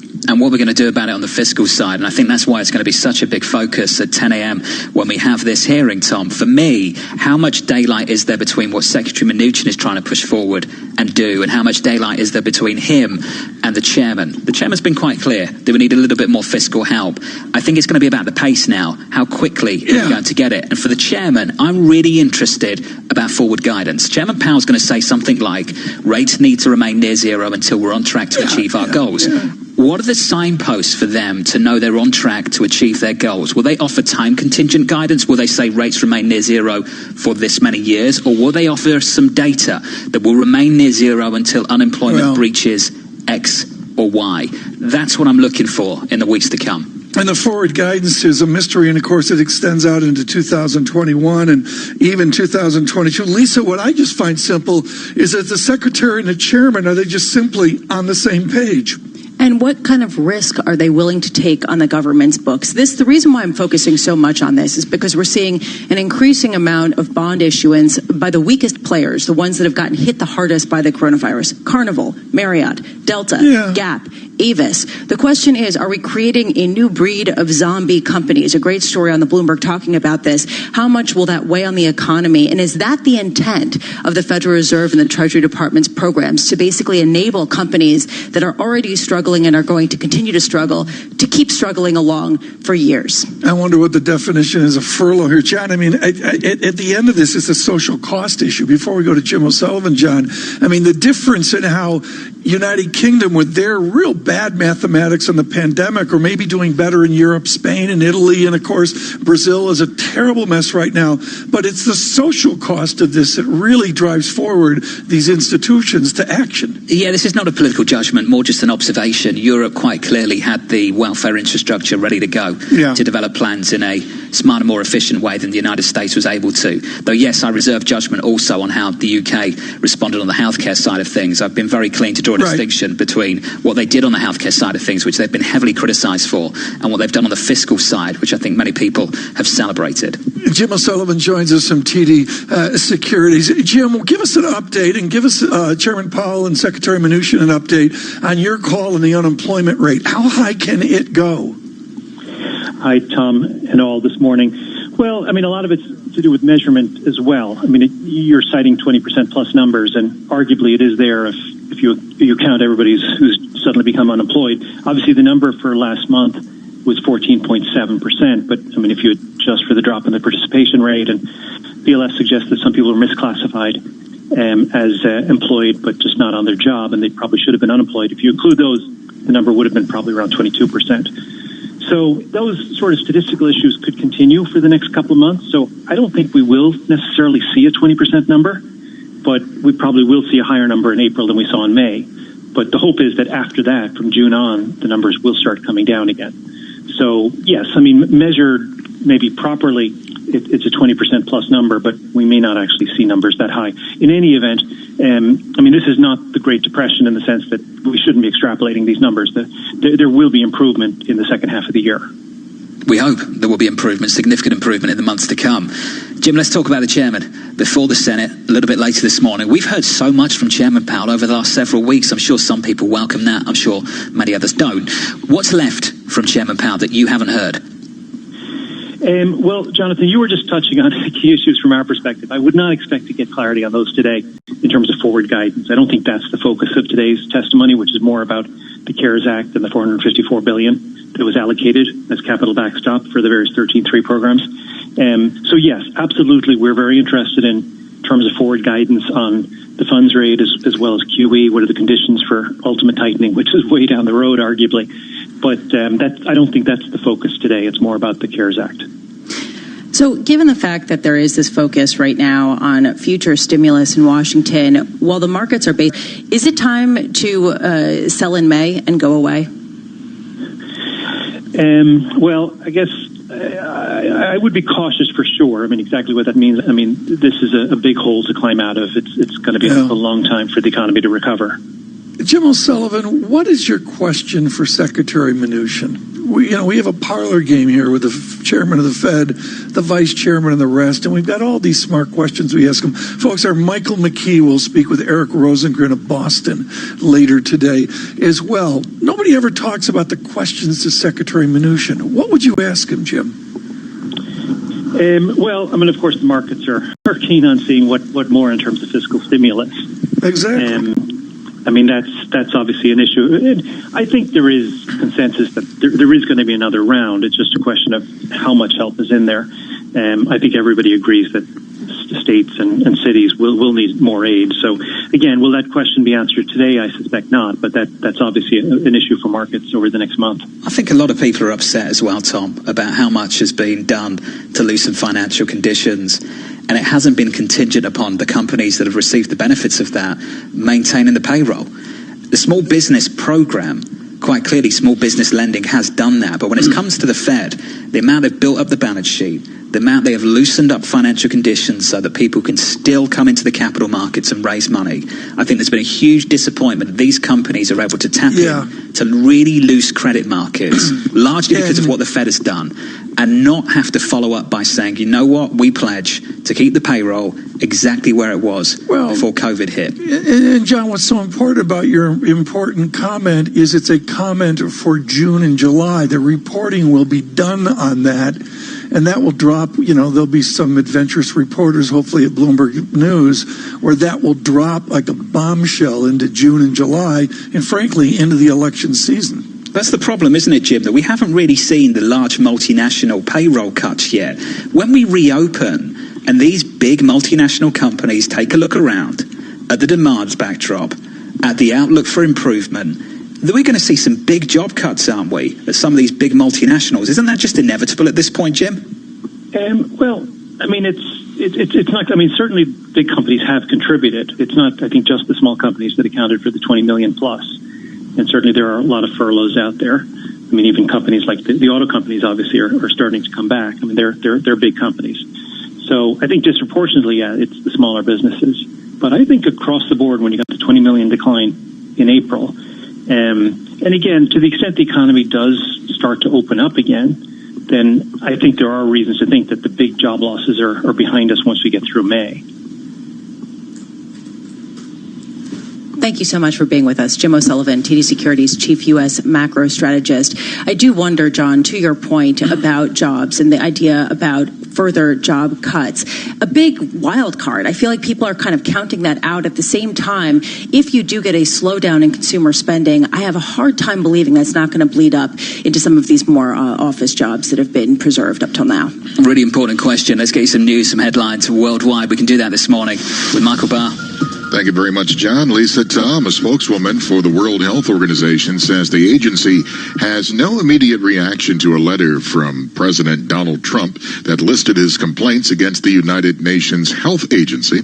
President Trump threatened to permanently halt WHO funding if it did not commit to improvements within 30 days and to reconsider his country's membership of the agency. Trump suspended U.S. contributions to the WHO last month, accusing it of promoting Chinese release disinformation about the coronavirus outbreak. President Trump's announcement that he's taking an anti-malarial drug as a preventative measure against the coronavirus is prompting criticism from medical experts and some elected officials. Bloomberg's Martin DeCaro reports. House Speaker Nancy Pelosi says the president should not be taking hydroxychloroquine because it could be dangerous. Especially in his age group and in his, shall we say, weight group, what is morbidly obese. Medical experts say studies show the drug has no benefit for coronavirus patients. The FDA says it could cause dangerous abnormalities in heart rhythm. And experts feared Trump's announcement could lead to another run on the drug. When he first promoted it in March, it led to shortages for people who have it prescribed to treat lupus and rheumatoid arthritis. In Washington, Martin DeCaro, Bloomberg Radio. The USS Theodore Roosevelt will return to sea later this week, nearly 2 months after the ship was sidelined in Guam with a rapidly growing coronavirus outbreak. U.S. officials told the Associated Press the ship will set sail with a scaled-back crew of about 3,000, leaving about 1,800 sailors on shore who are still in quarantine. Those include more than a dozen sailors who recently tested positive again, just days after getting cleared to return to the carrier.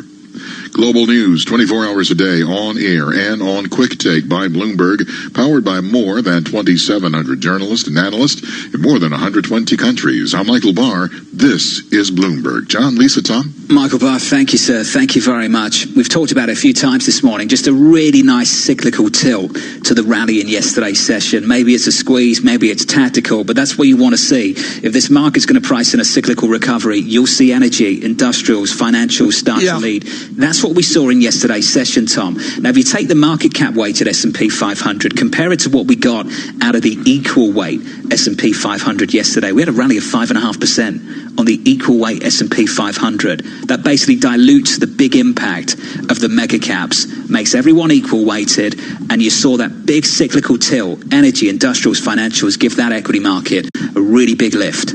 You really saw it, and John, I think front and center, and this goes to the conversation in the Open today with Brian Moynihan, is where do the banks fit into that cyclical tilt? And that's what I struggle with, Tom, going forward from here. Earnings, a low growth, low rate, difficult earnings scenario. What does that mean for the financials? And I think what we've got to draw a distinction between what is a tactical short-term trade, a squeeze into the more cyclical areas of the market off the back of the month-on-month improvement we're about to see over the next several months, and something more durable, sustainable over the longer term. Yeah. Michael Mayo with us yesterday from Wells Fargo, and he waxed philosophical about the future of the banks. He liked what he saw, and I think he fronted with Citigroup and PNC as well, but he was really quite big, John, on getting the war chest ready for a merger-thon coming out of this pandemic. Equity futures this morning, just rolling over a little bit here. We're down 11 on the S&P 500. We pull back 1/3 of 1%. From New York City this morning for our audience worldwide, alongside Tom Keene, I'm Jonathan Ferro, together with Lisa Abramage. You are listening to Bloomberg Surveillance. We're live on Bloomberg Radio.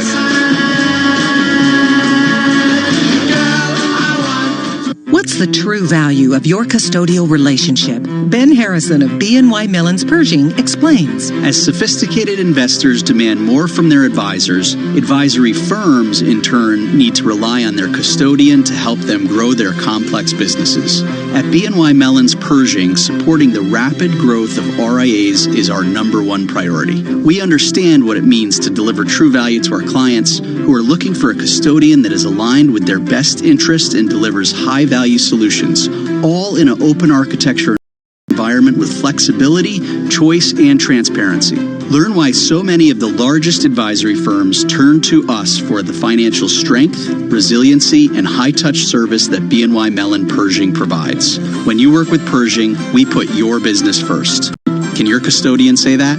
Learn more at Pershing.com or call 800-445-4467. Pershing Advisor Solutions, LLC, member FINRA SIPC. Have you wanted to speak a new language, but you thought it'd be too hard or take too much time? Then go to Babbel.com, download the app, and try it for free. In just 15 minutes a day, you'll be on your way to speaking a new language in just a few weeks. And right now, you can try Babbel for free. Babbel starts out teaching you words and phrases by matching them with pictures. You won't believe how easy the interactive program is. Soon the sentences get a little bigger, and before you know it, you're having simulated conversations voiced by native speakers. And because Babbel is crafted by language experts and uses the spaced repetition method, in just 10 to 15 minutes a day, you'll be speaking the language of your choice with real confidence. With Babbel, you can speak a language. Just go to Babbel.com and start your first lesson in the language of your choice for free. Download the Babbel app or go to Babbel.com and try it for free. That's Babbel.com. Influential. If you want to do something important, work in adult social care. I'm Georgia. I love social care because you never know what each day will bring. The thing that I would say to anybody that was thinking about a job in social care is go for it. We are recruiting in your local area. We need you now, and they need you always. Care for others. Make a difference. Today. Search adult social care jobs now. The garden tools that mean you can grow your own. The fire pit that turns tea time into an alfresco dining experience. The paddling pool that turns your back garden into a water park. With a choice of ways to pay, you can make the most of family time. You can say yes when it matters most at very.co.uk. Goods and services provided by Shop Direct Home Shopping Limited. Credit provided. Subject to status by Shop Direct Finance Company Limited. 18+. Picture in your mind a stylish Audi with striking LED headlights, sporty alloy wheels, and some of our most advanced features, including a 10-inch digital cockpit and smart assistant systems like lane departure warning. Picture what that Audi looks like. Now think smaller. The Audi A1. It's not a small car, it's a small Audi. Visit audi.co.uk. Audi. Vorsprung durch Technik. Bloomberg.com, the Bloomberg Business app, and on Quick Take by Bloomberg. This is a Bloomberg Business Flash.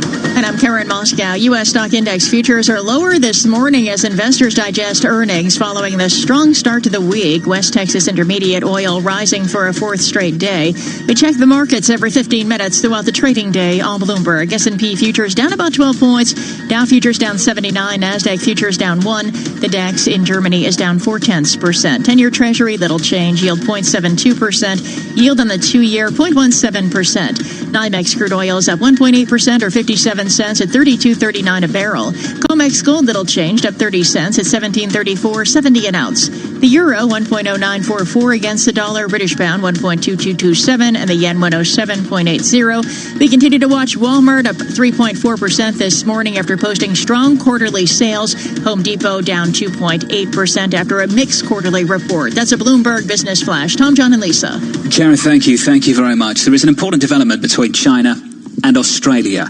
Important because this might be a case study for what's to come worldwide between China and other countries as well.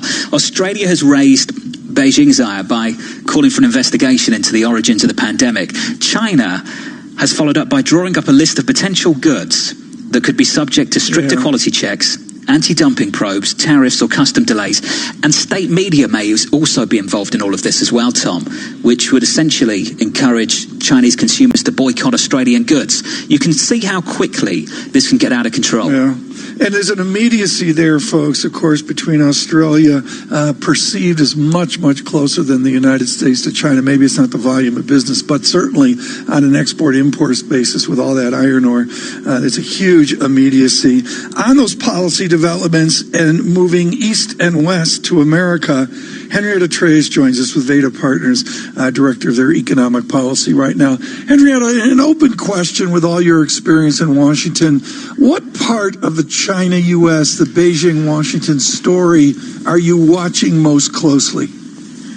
Great question. Thanks for having me, guys. I think there are 3 items that we should watch on sort of the retaliatory escalating tranche of options that we could see in the very near future. So, for instance, I understand that as early as today, Senator Kennedy, a Republican from Louisiana, will be offering his bipartisan bill to delist Chinese companies if they do not comply with the SEC and PCAOB standards of accounting and oversight, to have them delisted from national exchanges. So a vote on that in the Senate could happen as early as today, according to my conversations with Senate staff, and that is more impactful from an optics standpoint and how China will react to that, as opposed to, waiting 3 years, auditing their books and seeing whether, Alibaba or whomever needs to be delisted at the end of the day. So I think that's an immediate term issue. Another one that has been raised to me by Democratic leadership in the House Ways and Means Trade Committee is the potential for the United States and also Europe to ban investment from Chinese companies in American companies or European companies. The way they're looking at this is a lot of businesses are going to be devalued as a result of the recession or depression driven by COVID-19, and wealthy Chinese officials or individuals or entities will want to come in and scoop up those businesses from the United States and China and the European Union, so potentially putting a ban on that kind of activity. And then thirdly, I would say it's maybe a tie between sanctions associated with COVID-19 or with China's human rights records, or the potential for new Section 232 tariffs specifically on steel. So there's a litany of options. All of them are pieces that were considered in the 2018-2019 trade war, but sort of far-fetched. Now they're very front and center, much more realistic, and indeed likely to happen in our view. All right, so let's tease out some of this, because as you were talking, the optics of it really stands out to me. The idea of delisting certain companies from U.S. exchanges has been talked about long before the COVID-19 issue really arose. A lot of the issues with respect to trade have been percolating for a while. How much are a host of issues, some very much legitimate, very much bipartisan, many of them, as well as internationally agreed upon, are just getting lumped into the coronavirus issue and sort of being used as a way to say to China, look, you owe us one, a big one, by not being more transparent, versus actually stemming from the pandemic itself? Yeah, you know what? That's a great way to put it. I think what's interesting is that the COVID-19 outbreak and the pandemic just gives members an excuse to do something they've been talking about for years. I mean, the PCAOB puts out a report, yearly, that always talks about oversight and auditing standards. And now we have the pandemic that's basically giving carte blanche to members who want to aggressively pursue China. And let's not forget that it's an election year. So bashing a common boogeyman is a very popular thing to do. What you want to think about from the outset of whether optically this is painful for Beijing and it's a sort of black mark on their standards, it's also potentially a very big negative for the United States. A very smart Senate staffer in Senator Perdue's office, Republican from Georgia, made a great point to me earlier this week saying, you delist these companies from the United States exchanges, and all of a sudden you give up this soft power that the United States has over those companies that are listed in the United States, because naturally they'll just migrate over to London or some other exchange. So I think it's a really interesting question that is driven or excused by the pandemic, but it's always been out there in the ether as an idea that some members who are aggressive China hawks or even nominally want to have an election talking point always trot out. And that's what's happening. Let's talk about that soft power, Henrietta. I mean, I'm very skeptical about what that's actually achieved. I mean, tech companies can come to the United States, operate in the United States. They can list in the United States if they are of Chinese origin. US tech companies can't do the same thing back. So what have they actually been able to leverage by allowing Chinese companies to circumvent auditing and standards that US companies have to abide by to list on US exchanges? Yeah, I'm not trying to make the argument that they're not getting away with lower standards versus American companies, but it is a way to say, we have this metric that we can use. We have this leash that we can pull, however tenuous it is, and there are dozens of those. Whether it's allowing student visas or whether it's allowing Chinese individual investment in the United States, all pieces that you can use as extraction points during negotiation. And we saw that in the phase one component of the trade war. We were always talking about escalating. So, for instance, having China roll out the unreliable entity list. That is something that we have very little information on, but is seen as a dramatic escalation. And that's a power lever that China has devised out of thin air to be able to extract concessions from the United States. And I think that thinking about delisting Chinese companies from American exchanges offers you that same outlet. It's another lever that you can pull, and those are things that are very closely guarded by negotiators at the USTR's office, and there are dozens of them. That's just one.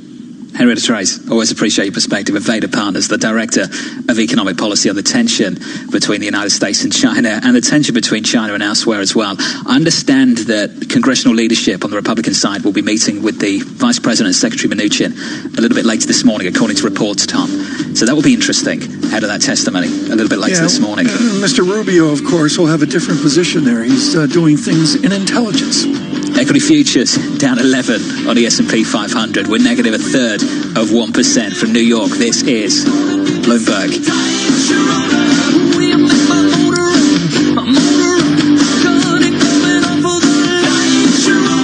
Hey y'all, Jeff Foxworthy here.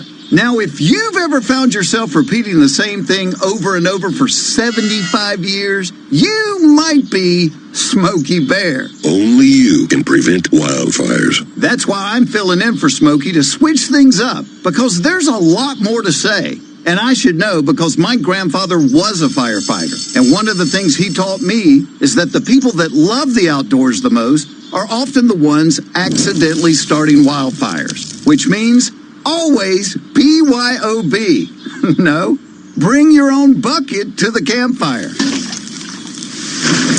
And be extra careful with things like burning yard trimmings. Don't just walk away, or chances are you might be starting a wildfire. So for the love of the outdoors, go to SmokeyBear.com to learn more about wildfire prevention. Brought to you by the U.S. Forest Service, your state forester, and the Ad Council.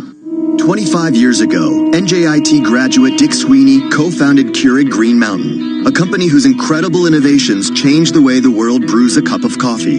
Today, he lectures widely on business leadership and is a strong advocate for NJIT's work to combine business education with the power of STEM. NJIT is definitely fostering the innovative thinking for budding entrepreneurs simply because that's the world we live in. NJIT is producing students that have been trained, educated, and given the business acumen to be a contributor to a company. The distinct mission is to develop great STEM scholars. The attributes I've always looked for in team members are heart, smarts, guts, and luck. So we want people with passion, intelligence, courage, and never discount luck. The student coming out of NJIT has experienced all of that. NJIT, New Jersey Institute of Technology. Learn more at njit.edu. This is a Bloomberg Money Minute. Switch on Acorn TV, the brand new streaming service featuring world-class TV from Britain and beyond. Watch exclusive premieres like the colourful crime drama Queens of Mystery. Once you have eliminated the impossible, whatever remains, however improbable, must be the truth. And fan favourites like Inspector George Gently. I'm just an old copper doing his job. If you love drama with a little mystery thrown in, enjoy 30 days free with code ACORN30. Then just $4.99 a month. No adverts, no contract, cancel anytime. Join online today at acorn.tv. Just this wall and that one to do, Dave, and then we're done. Whoop! Oh, no! Hello, Steve the Sparky.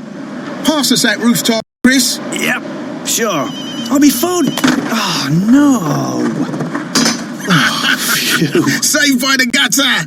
Built to rough it with contractors. Samsung Rugged Devices. Easy to use, hard to break. Explore the Samsung Rugged range. Did you know that players of People's Postcode Lottery have raised over £500 million for charities and good causes? They've also won £63 million in prizes so far this year, and it could be your postcode next. Visit postcodelottery.co.uk/radio before midnight on the 21st of May to play in the June draws. PPL manage lotteries on behalf of good causes. 16+. Conditions apply. Play responsibly. Broadcasting live from the Bloomberg Interactive Brokers Studio in New York. Bloomberg 1130 to Washington, D.C. Bloomberg 99.1 to Boston. Bloomberg 106.1 to San Francisco. Bloomberg 960 to the country. Sirius XM Channel 119 and around the globe. The Bloomberg Business app and BloombergRadio.com. This is Bloomberg Surveillance. From New York City, this is Bloomberg Surveillance for our audience worldwide. We are live on Bloomberg Radio, 60 minutes away from the opening bell in New York. Equity futures down 10 on the S&P 500, down a third of 1% off the back of yesterday's monster rally, we pull back just a little bit. It's time now for some economic data in the United States of America. We can get up to speed on that, as always, with Vinny Dice. Good morning, John. The Commerce Department reporting housing starts falling a historic 30% in April, the height of the coronavirus outbreak. We're also looking at some data on building permits. They're down as well. So housing hit by the coronavirus outbreak starts down 30% in April. Building permits, a harbinger of where we're going, also down. I'm Vinny Dice, Bloomberg Radio. Let's go back to New York. Vinny, thank you. Thank you very much. As Vinny points out, housing starts falling 30.2% month on month to 891,000. That's the rate. Tom, look, I don't think the numbers will be a surprise to anyone. We come back to the old question that we've been asking continually over the last couple of months. How quickly will these areas of the economy, the labour market, bounce back? And not only single-family housing, but also multifamily, and the measurement between existing and real housing. It's a small part of the economy now, but nevertheless, I think so much of the confidence, John, of the view forward is wrapped around the housing, because so many people now can't pay the rent check. Well, the confidence more broadly wrapped around the science and how quickly we can get back to work. But I agree with you on the checks, Tom. How quickly will Washington respond with another round of stimulus? I think is going to be the debate of the morning at 10 a.m. when we hear from Secretary Mnuchin. As you pointed out earlier on this program, we've heard from Chairman Powell so many times. I think a lot of people want to hear what Secretary Mnuchin has got to say about the next fiscal steps. Is he going to talk about stimulus, which is the American way, or is he going to talk about maybe in Europe they've got a greater courage just to say, look, people are flat on their backs. This is wage substitution or whatever, fancy ribbon you want to put on it as well. Someone expert on this is Frances Donald. She's with Manulife, nominally out of Montreal, but with a huge North American presence. And we're thrilled that Frances Donald could join us today. Frances, what is your single observation on the glide path out of this huge crisis? This weekend, I saw all sorts of glide paths proposed. What's yours?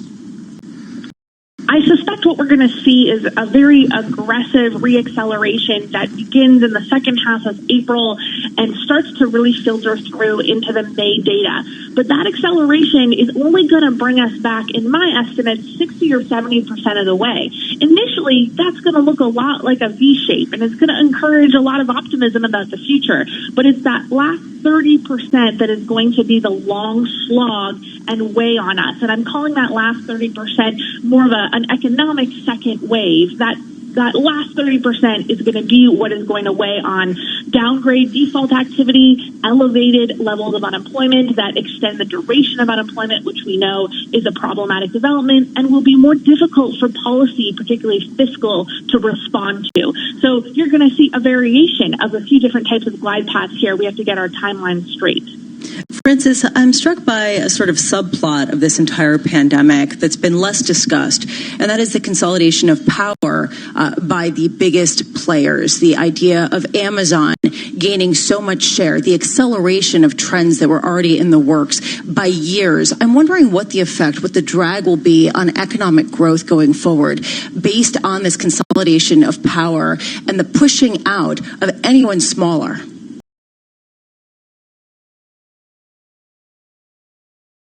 More oligopolies or monopoly type activity that is consistent with mild inflationary pressures moving forward. Combine that with deglobalization, and we might need to think differently about how prices are set. Now, that's not going to happen in the next 10 to 12 months, but it is something that we need to factor into our inflation forecast, especially as the Fed starts saying it's going to tolerate more formally higher inflation, symmetric inflation moving forward. So while I watch the stock market, the S&P down 9% year to date, but the equal weight down 17%, tech up 4% this year, that matters from the strategy perspective, but it's also going to weigh on the way we have to look at how these economies are operating over the 3 to 5 year horizon. Well, Frances, let's discuss this then. This is a really important topic. You think this market is underestimating the inflationary tilt that we could get in the year to come? I'm not a big inflationista. I'm not expecting 5-6% inflation. We still have ailing demographics. We still have a digitalization acceleration of our economy. But there is a lot happening here that is probably going to continue to push up that 30-year yield that is going to have to encourage us to think about a return to 3% inflation. Now, strategically, when we think about this as portfolio managers, the question isn't what inflation are we going to, but how does it relate relative to what the market is currently expecting. And this market is still expecting 1 to 1.5% inflation in 5 years. So there's still a disconnect between what's a reasonable assumption for inflation in 3 to 5 years and what this market is willing to acknowledge at this point. For instance, if we get out to some unholy unemployment number and we turn around and, everybody takes a victory lap as we crawl back to, we're going to get back to a run rate. And anybody who tells me they know what it's going to be, I'm not going to listen to. 6%, 7%, 9%, maybe it's 5.2%, whatever. But it's not the morning in America we had Valentine's Day last. What's America going to be like with a 6 or 7% unemployment rate versus a 3.6% unemployment rate? You're exactly targeting what is most worrying me right now, and it is the psychology of the American consumer is that this crisis is a temporary one. And we see this in data. We see this in consumer confidence data, where the present conditions has tanked, but the expectations component has held in fairly well. 80% of job losers told us in the last non-farm payroll report that they were temporary. They self-reported that as a temporary job loss. There is a lot of scope for disappointment. Even if it's a 2-3% segment of this population, there is going to be another shoe to drop where we realize, I thought I lost my job short term, but this actually looks like a long-term development. That's a psychological shock. It's a confidence shock. And from my perspective, it's being delayed by a certain segment. Several months here. When we get to that other side, when we have a larger segment of unemployment that's been unemployed for longer than 12 weeks, that is when we're going to have the second confidence shock. That is what most concerns me, and it's not a now issue. It's a 3 to 4 months from now issue. All right, so 3 to 4 months. How far down does the unemployment rate have to come in order to stave off what you're just describing, that loss in confidence, that realization that some of the furloughs are permanent layoffs? Well, that's probably going to be a development of how many companies tell us that they can make it through. And every day I turn on my terminal and I see a new company that is closing shop, even though we're, quote unquote, on the other side of COVID. We've already had 1.6 times as many downgrades in the U.S. so far this year to date, than all last year. We've had double the amount of downgrades this year so far that we had in 2017 and 2018. So as companies call more and more for additional credit and problems, you will see that unemployment rate continue to be sticky. That will be another constant shock. Francine, this is really important. You mentioned the terminal. Do you mean the Bloomberg terminal? The Bloomberg terminal, yes. Oh, okay. I just wanted to jump in there. Front of it. Right. John? Miss Donald, Senator Donald, can we just get a question from you for Chairman Powell for a little bit later this morning? Very good. Very good. I would like to know why so much pushback on negative rates, because my sense is that Chair Powell's greatest fear is this market pushes the Fed into negative rates by pricing it in too aggressively. So I would like to know what conditions would it take to achieve negative rates. He won't say it, but he'd probably want to say an excessively strong dollar. And is he afraid that the market forces? And of course, he wouldn't respond, but that's what I would try for. What would happen to this nation and, frankly, to these markets if we had a fractionally and persistently negative rate? Personally, I don't think it would be market positive, but if to an equity portfolio manager, they'll tell you about how to calculate valuations and that it would encourage more money out further into the risk spectrum, and therefore you'll see more individuals forced into the equities. That's just something that I can be sympathetic to. But as Chair Powell has repeatedly remarked, negative interest rates do not support healthy market functioning. She's brutal. See how she disparages equity strategists there? Did you? I think it would be a sell banks, buy gold kind of trade, Tom. She just massive shade on equity strategists there by Francis. That's what you'd expect from the senator, right? My job. No shade at all. There's two perspectives here to come at it from. Very true. Francis Donald, always fantastic to catch up with you. Thank you. Manulife Global Chief Economist and Head of Macro Strategy. Can you imagine, Tom, if they did negative rates in the United States of America? No. And John, it goes back over 200 years. There's just something about it. It's, the cliche is it's un-American. There was a policymaker in the UK yesterday, Tom, that was really flirting with it at the Bank of England. And I don't think that we should know. Trenrero followed up, another policymaker on the followed up and said that what they saw on the continent in Europe was actually a positive effect from negative rates. And I sat there, saw the headline and just thought, tell me more, because I haven't heard a single person say we've had any kind of positive effect apart from the ECB. Well, I don't see it. Yeah. I'm very proud of the conversations we've brought on this raging economic debate. It's a serious debate, folks. It may get very PhD-y at sometimes, but it's a hugely important debate. Let's get you the hugely important news headlines worldwide from New York. We do that with Michael Barr. Thank you, John. Lisa, Tom. By Memorial Day weekend, every U.S. state will have begun lifting measures enacted weeks ago to curb the spread of coronavirus. Many governors have already pushed into a second phase of reopening their economies, with some states now allowing restaurants, retailers, and personal service shops to reopen their doors. By now, all states but Connecticut have in some way moved toward returning to some semblance of normalcy. Connecticut Governor Ned Lamont. I wouldn't necessarily say last state in the union to remain closed. We're one of the few states in this region that never actually closed down manufacturing, never closed down outside construction, always kept our parks and beaches open. But we are on Wednesday going to have an opening of sorts for some things that have previously closed. Outdoor dining, that's important. Main Street retail, they were only available for a pickup before. Now they'll be available for in-person as well. Another Colorado meatpacking plant worker has died from coronavirus. Across the U.S., more than 90,000 people have now died and more than 1.5 million people have been infected. Only 18 states showed a downward trend of new cases. President Trump once again is threatening to cut all U.S. ties to the World Health Organization. The president released on Twitter a 4-page letter attacking the WHO, claiming it ignored early reports of the coronavirus in China and has shown a, quote, alarming lack of independence from China. The president said his move to pull the U.S. out of the WHO and withhold funds would happen if, quote, major substantive improvements are not made in the next 30 days.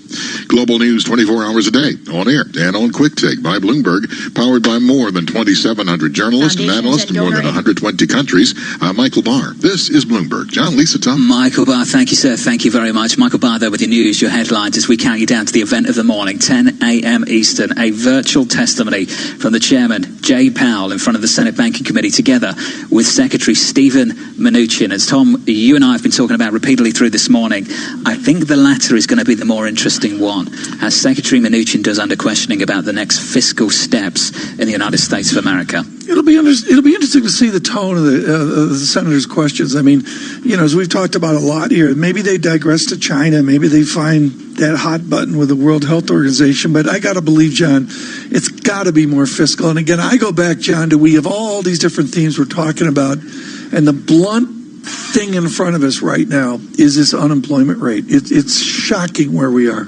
Yep, it's ugly, and we've talked about it many times, Tom. We've also talked about how long it will take to get it back down and how much work still needs to be done, and I imagine that's going to be a key part of the conversation a little bit later this morning, together with oversight and accountability for some of the help that has been offered to some of these big companies.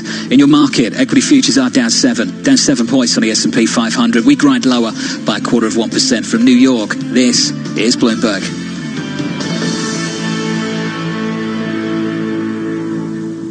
This is your Bloomberg Real Estate Report. I'm Denise Pellegrini. Investing in the senior living market is a difficult proposition right now, as you can imagine, after the tragic wave of COVID-19 illnesses and fatalities. It really is an existential question around, the future of the business. Adam Portney is CEO at RMR Group, an investor in senior living. At the end of this pandemic, I think a lot of folks, the industry is going to really sort of look back, and it's going to be, was the person that you had in that home safer being in a community, or would have they been safer staying at home? And Portney says people may start to rethink grouping seniors together before they really need it. Maybe some of these communities, especially the age-restricted adult communities, really are just apartments but age-restricted and or independent living. I could see a world where some of those communities turn into general apartment buildings. And that's your Bloomberg Real Estate Report. I'm Denise Pellegrini.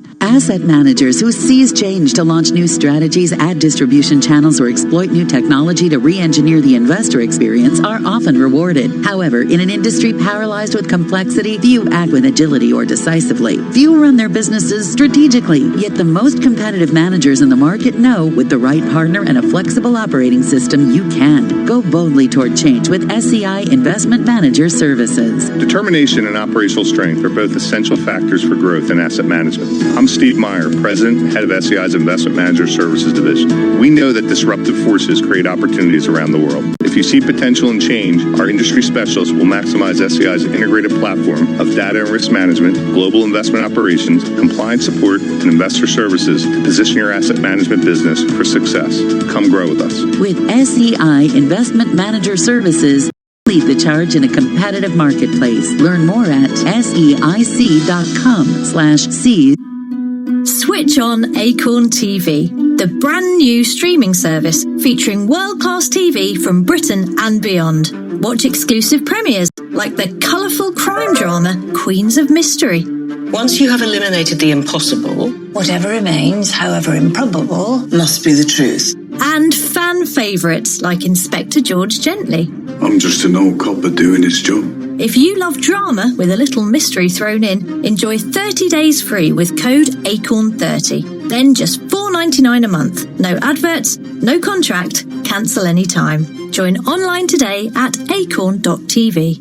Did you know that players of People's Postcode Lottery have raised over £500 million for charities and good causes? They've also won £63 million in prizes so far this year, and it could be your postcode next. Visit postcodelottery.co.uk/radio before midnight on the 21st of May to play in the June draws. PPL manage lotteries on behalf of good causes. 16+. Conditions apply. Play responsibly.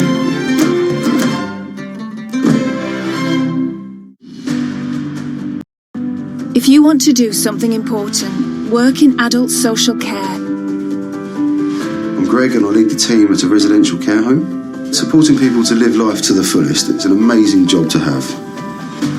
We are recruiting in your local area. We need you now, and they need you always. Care for others, make a difference. Today, search adult social care jobs now. News 24 hours a day. Bloomberg.com, the Bloomberg Business app, and on Quick Take by Bloomberg. This is a Bloomberg Business Flash. And I'm Karen Moscow. U.S. stock index futures are fluctuating this morning. European stocks are dropping as investors measure the latest corporate earnings in the wake of a strong start to the week for risk assets. West Texas Intermediate crude is moving higher for a fourth straight day. S&P futures again swinging between gains and losses after big gains on Wall Street a day earlier and as Walmart results topped analyst estimates, but those from Home Depot missed for the first time in 6 years. And we check the markets every 15 minutes throughout the trading day on Bloomberg. S&P futures, you're down 4 points. Dow futures down 7. NASDAQ futures up 13. The DAX in Germany is down 0.1%. 10-year Treasury down 430 seconds, yield 0.74%, and the yield on the 2-year 0.17%. NYMEX crude oil is up 2.8% or 88 cents at $32.70 a barrel. COMEX gold, little change, up 30 cents at $17.34.70 an ounce. The euro, 1.0945 against the dollar. The British pound, 1.2227, and the yen is at 107.94. Checking shares of Walmart up 3.7% in early trading. And that's a Bloomberg Business Flash. Tom and Lisa. Karen, thanks so much. Lots going on today, folks. And again, we get to that testimony here in an hour and 10 minutes scheduled of the chairman and the secretary as well. And it's a churn, I'm going to call it, maybe with a little bit of a weaker edge after that huge day yesterday in the markets. Time. Lisa Abramowitz. And Lisa, I look at the always good Ken Doyle, and that means it has to do something about that 60-second spot that used to be the tradition of elections. Yeah, it's kind of amazing that we're in an election year, and that's definitely beginning to frame the conversation more and more with President Trump using his press conferences and his speeches in a way to push forward to that. But what about that advertising spending? That's sort of a question right now, as the focus is clearly not on that. Ken Doyle, Bloomberg Government Senior Editor, focusing on money and politics. How much money is being spent on advertising right now, Ken, when the oxygen Republicans being taken out of the room by COVID-19 and the very front and center now. What is going on with that? Hi, thanks for having me on again. Yeah, there's a lot of spending on advertising. There was certainly before the pandemic struck, there was more going on, but it's picking up again, and we're seeing, ultimately billions of dollars that will go into the election this year. But there's also an awful lot more money going into online ads, Facebook ads, and Google ads, and others that aren't even tracked. And we have this issue that's been with us since the last presidential election that continues until the upcoming election about knowing who is paying for those ads, where they're coming from, and the fact that Facebook ads were bought in rubles in the 2016 election, and we didn't know about it until after the election. So we have this continuing question. It's easier to know about TV and radio ads because there are disclosure requirements, but they don't apply to online because the law has not caught up to the fact that we now have almost as much money being spent on online ads as TV ads. Ken, how much is the money being spent to talk about election issues outside of COVID-19, and how much is this focused on the increasingly polarized and politicized debate around when to open the economy? A lot of it is focused on COVID, but there's different, tacks. I mean, the Democrats are talking about Trump and whether he has done enough to deal with the virus and the pandemic, and also, whether he's to blame for the problems in the economy. Trump and the Republicans want to talk about China. This is, I heard you talking earlier today about the political pressure to respond to China, and that is really clearly where the Republicans want to go with this. So they're taking absolutely different tacks, but the context of all of the advertising right now that's going on, political and everything else, is really we're dealing with this pandemic, and how do we fit into that? And that is, ultimately that's going to be the question of the election. Is I think Trump's dealing with it, and whether he can convince people that he's doing all that he can and that it's not his fault, and whether the Democrats can convince them that Trump it would have been better if Trump hadn't been there. Ken Doyle with us with Bloomberg Government. Coming up, folks, a conversation with Brian Moynihan. Look for that here in a number of minutes. Ken Doyle, long ago and far away, maybe Sunday night, maybe Saturday night, there was one national ad, and it went out over black and white TV, and my parents had the Zenith with the rabbit ear antennas, and there was this intrusive thing in the living room, a political ad, whatever it was. Now we're distilled down to 4 or 5 key states. Is all this money going to go into those 4 or 5 key states? Why advertise in New York?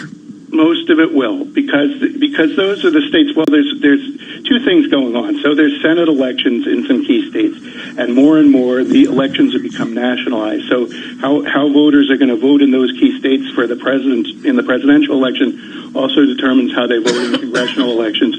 And if you can persuade the voters in those key states like North Carolina, Arizona, Iowa, if you can persuade the voters in those states that you have the best argument, you're not only going to elect your president, you're going to elect a Congress that will control, be able to pass laws as well. So that's why we have so much concentration. And so the people in those states, Maine, for example, is probably the biggest right now.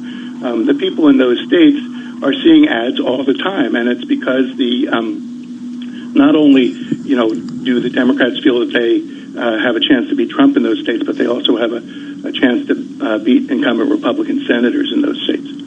Ken, as we were talking about earlier, the focus really is on the COVID-19 pandemic and away from potential interference in elections or where the money is coming from. What kind of visibility do we have, if any, into that type of interference, which people alleged was an issue back in 2016? We have this real dichotomy of TV ads where there is a lot of disclosure. They have, broadcasters have the requirement for a public file, so any kind of political advertising has to be disclosed. And then you have these online ads where the companies, you have Google and Facebook that have set up voluntary disclosure regimes with, different rules, but there's no requirement that they actually follow those rules. They're just company policies. And there's been no progress at the federal level to have a regular kind of disclosure system. So we really don't know a lot about who's paying for online ads, and it allows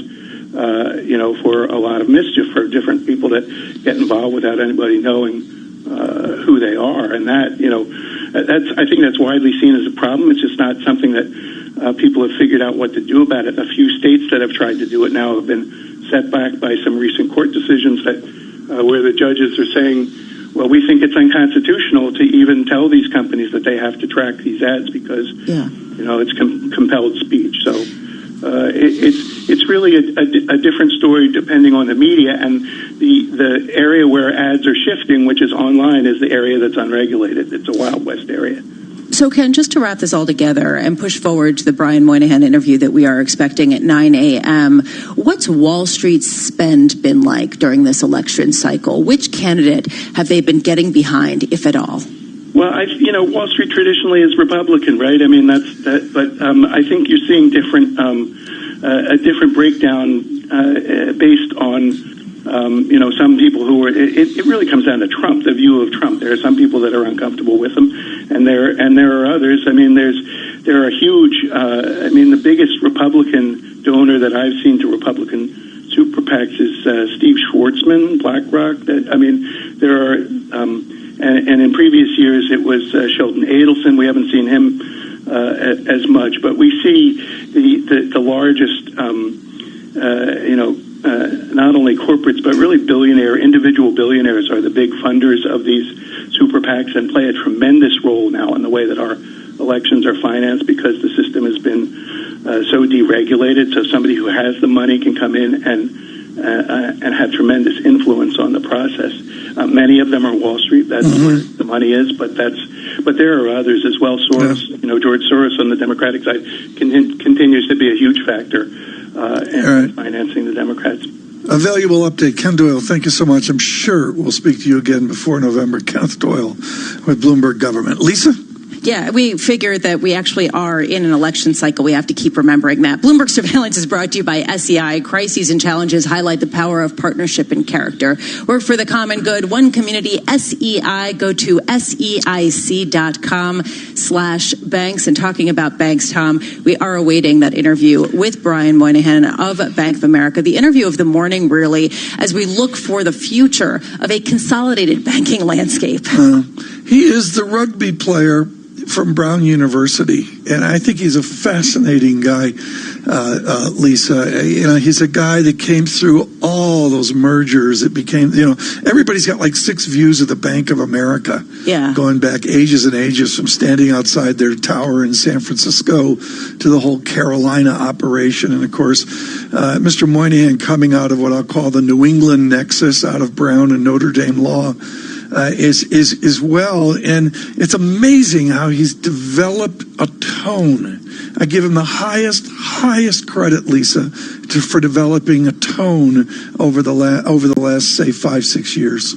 Well, and honestly, increasingly, we heard this from Jamie Dimon. He was taking a very political tone, talking about the need for something to help with the smaller individuals, very much a PR job as well, to say, we are here to help. We are not the problem in this cycle, and this is what's required in order to get the economy back online. How much is he going to take that tone as the banks emerge as the lender of Main Street in this crisis? I should say, Lisa, at Davos, I got to know Ann Finucane and the team over there quite well. They were really out front on climate change. Folks, if you remember, before the pandemic, climate change was actually an issue people spoke about. And I'll tell you, Lisa, it was amazing how, you go there and it's the same thing. There's people going through the motions.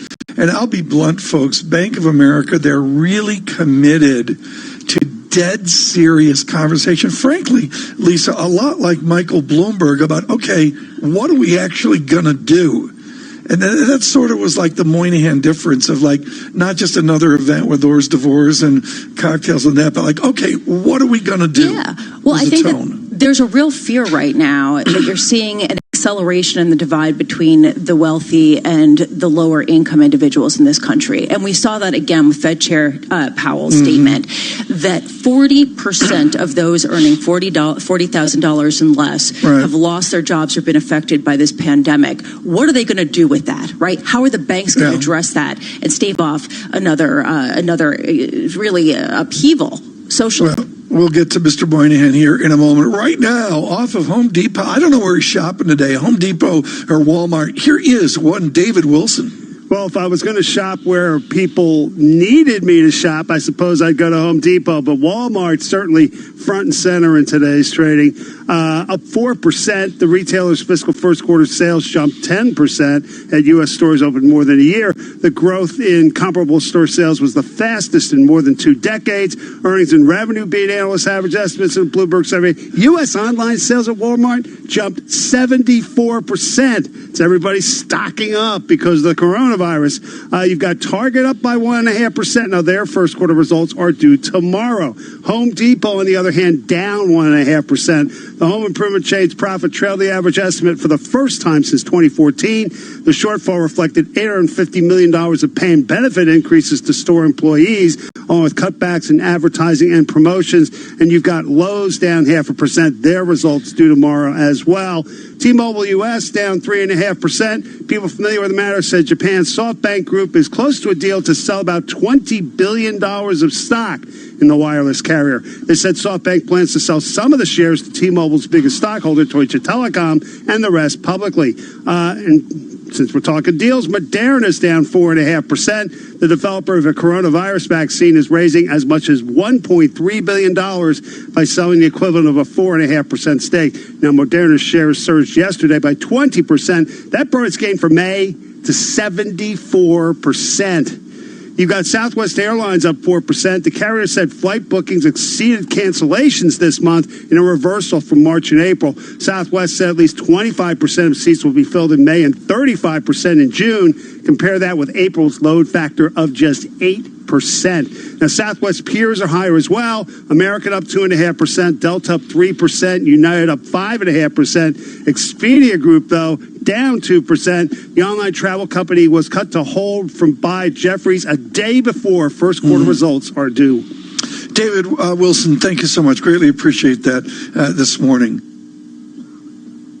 Right now, folks, let me do the data check here as we get to Mr. Moynihan's conversation with David Weston. Futures been out all day. Futures -6, Dow futures at -20. NASDAQ, actually, the NASDAQ composite positive, up 6 points. So red and green on the screen is how I'm going to define that. Flat VIX 29.23, and a little moldy housing starts as well. Mixed again in bonds as well. It's a pretty sleepy data check.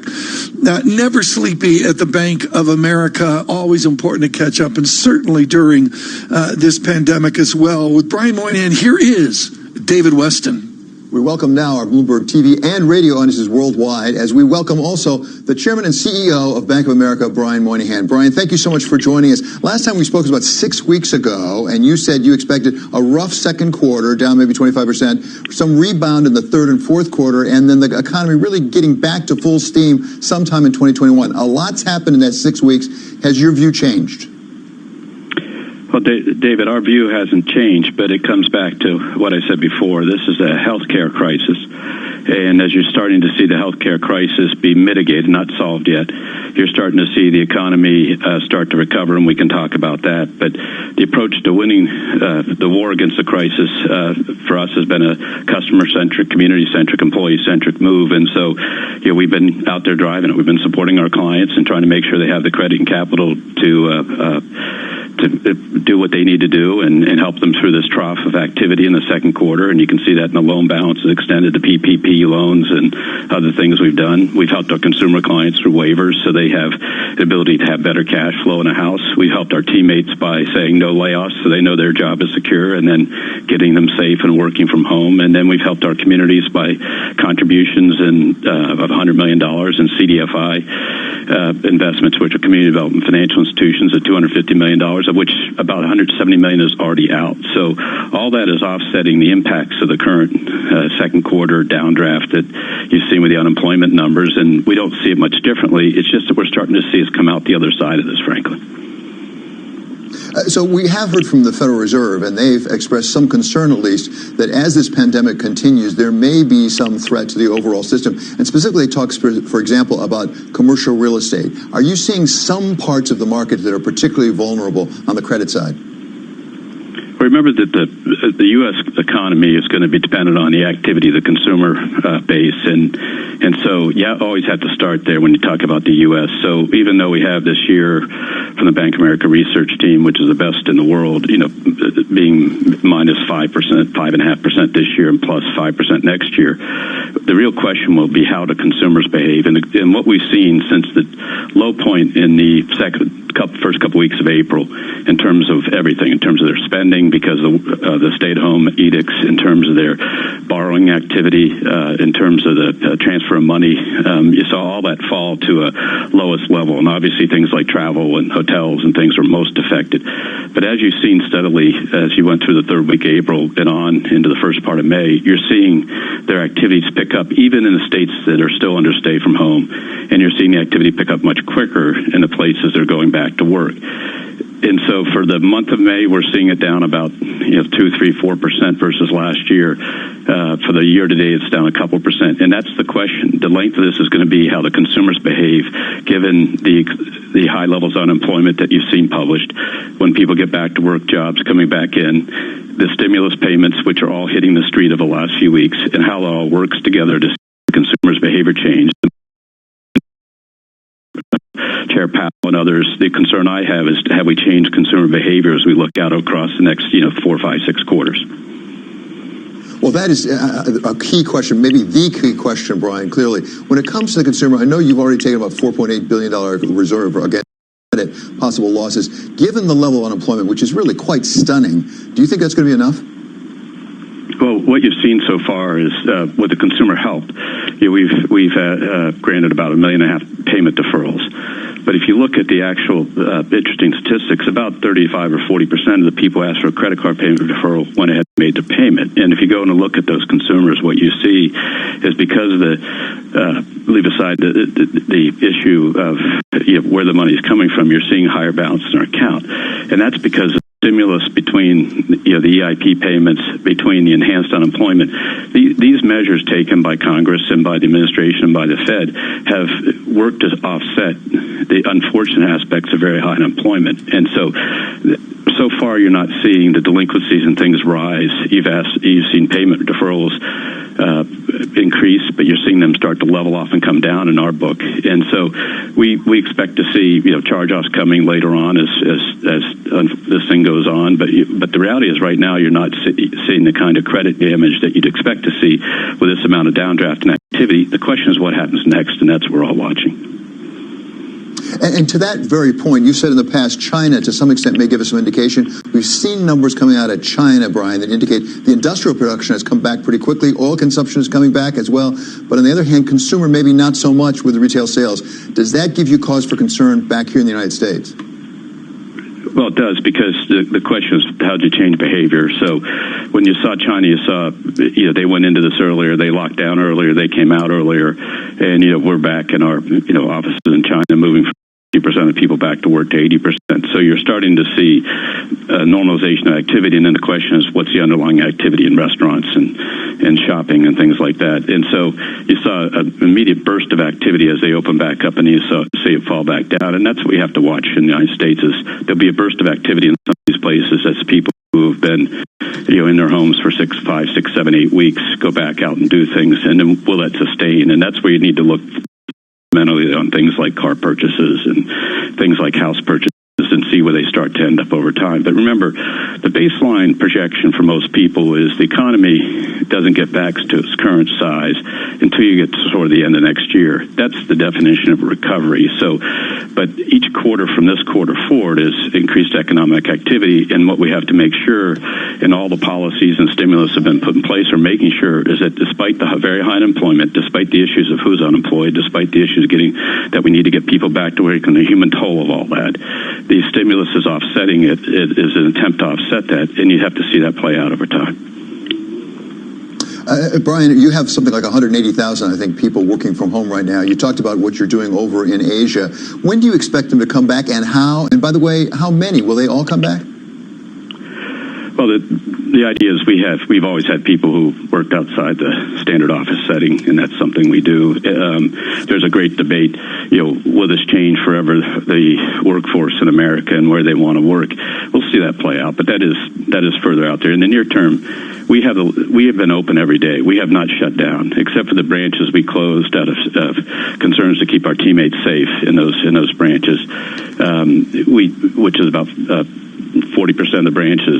Everything else has been open. We've been functioning every day, and we're beginning to open those branches, especially in the states that are reopening slowly but surely. So we have the ability to operate very well, very much under control. Our tech and ops team under Kathy Bassant's leadership did a fabulous job of putting us in position to have 180,000 people work from home, so we can operate this way. So we have the luxury to go back slowly, and with social distancing requirements, with taking, with all the policies that all employers want to put in place, the ability to have the luxury of putting people back in place carefully also takes the burden off of the communities we operate in, not to have a high level of cases or infections and having people move around and creating pressure on the community. So we'll go back slowly. We haven't set any plans yet. We have a top talent team working on the reentry back to the office. It's not back to work. We're working every day. It's back to the office. Yes, sure. No, I understand. Brian, finally, we're going to hear from Federal Reserve Chair Jay Powell today as part of the CARES Act, a report on that. He's been doing a fair amount of talking already. What would you like to hear from Chair Powell today? I think you're going to hear from both Secretary Mnuchin and Chair Powell, and I think people have to step back. There's the PPP program is now, still has money left. The applications are still coming in. The dollar volume of loans is going up, but the number of loans is going up faster, so the loans are smaller and smaller. In our case, we've done 320,000 of them as of this morning, 80,000 average balance. It's 98% of the employers are under 100, 80% are under 10 employees. And so these are small businesses that are getting the help they need. And so I think what you want to hear is where's the next rounds of their ideas to continue to put money into the economy to help, because it's not an unlimited resource. So we need to keep adding it carefully. And the areas I think that need the most help in the near term are the states, because of the incredible budget pressure they've been put under. And if we don't help them, we'll see them have to make budget adjustments, which will add the unemployment burden. To the hospitals and things, a similar issue in terms of having to shut down and lose revenue, and they need to get that hole plugged so they can get back to it. And in some respects, some of the nonprofits and the performance nonprofits especially, the same issue, universities. So the idea is the stimulus has to continue to help Americans through the unemployment assist benefits and things like that, but also it can be targeted in the next rounds towards these places that just have operating holes that we have to decide as a society we're going to replace so that they can get back and provide the great services they provide. And so that's what you like to hear. In terms of the work, and there's a lot of discussion about facilities and usage and up and operating. A lot of these facilities were put in place to stabilize, and you see massive stabilization in the market, so that high grade issuance will have another record month probably this month. High yield will have a strong month. You're starting to see converts and some equity deals get done. The stabilization and the fact those facilities aren't all used is actually good news. That means the markets are doing what they're doing and providing capital. So what I think people get focused on is how much money is outstanding on facility X or something. The reality is having it there provides a comfort that the private sector can drive it and the banking system can drive it. So whether it's Main Street, whether it's some of these other facilities, the debate ought to be not about whether they're being used, about the good news. If they're not being used, that means you've seen stability in the funding structures. Yeah.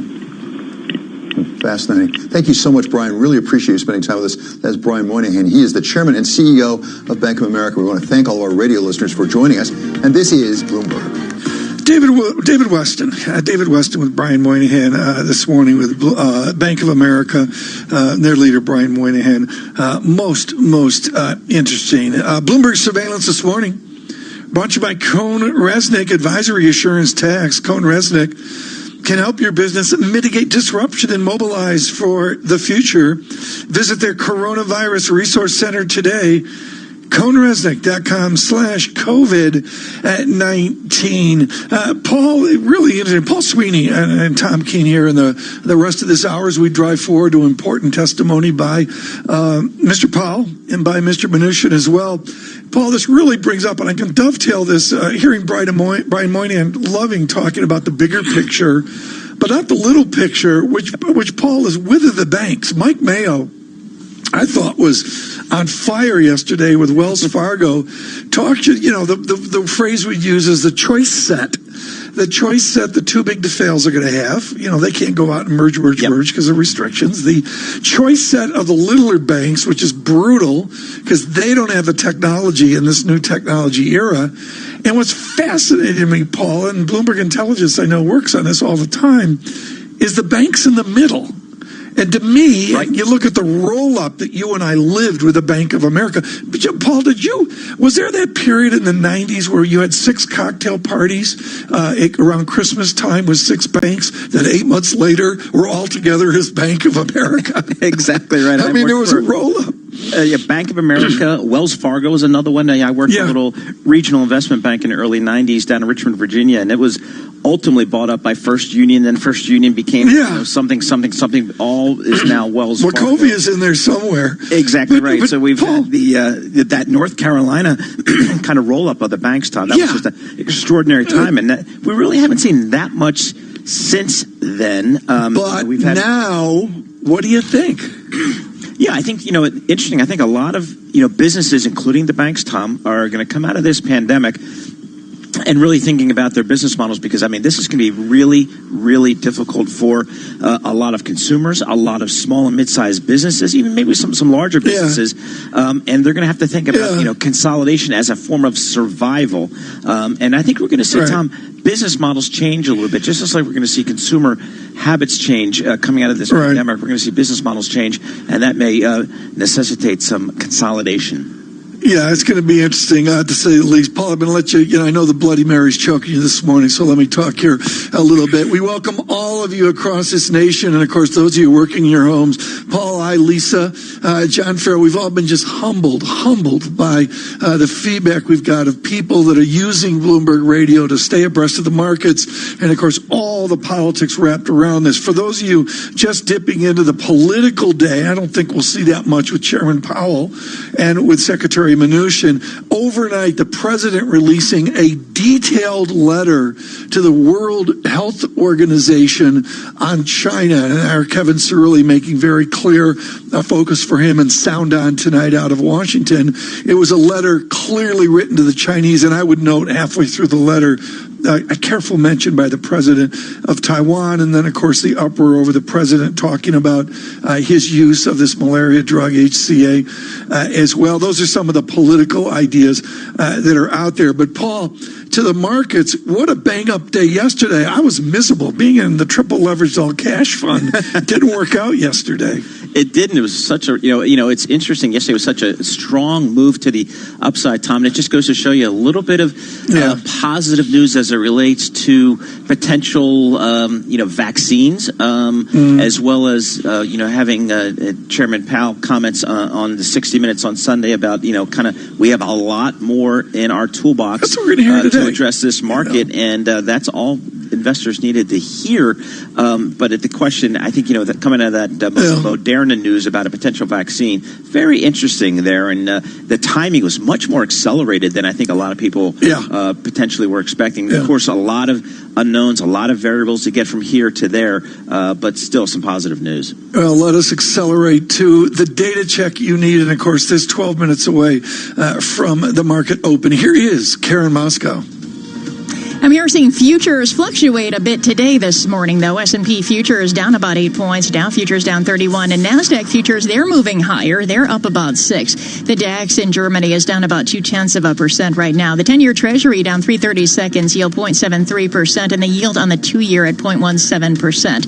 NYMEX crude oil is up 3.7%, up $1.18 at $33 a barrel. COMEX gold up 0.2%, or $3.60 at $17.38.10 an ounce. The euro 1.0936 against the dollar. British pound 1.2234, and the yen is 108.02. We did watch some earnings this morning, and we are watching Walmart as a result of 3.7% in early trading after it posted strong quarterly sales fueled by coronavirus-related stockpiling, and comparable store sales increased 10% for U.S. Walmart stores in the period. That's the fastest pace of growth in almost 2 decades. Home Depot shares, they're down 0.8%. They trimmed their declines. This was following a mixed quarterly report that featured comparable sales growth that topped consensus estimates, but the outperformance failed to flow through to profitability. And also, U.S. home construction starts plunged in April by the most in records dating back to 1959 as the nationwide lockdown to control the spread of the coronavirus hammered the housing market and broader economy. Residential starts plummeted 30.2% to an 891,000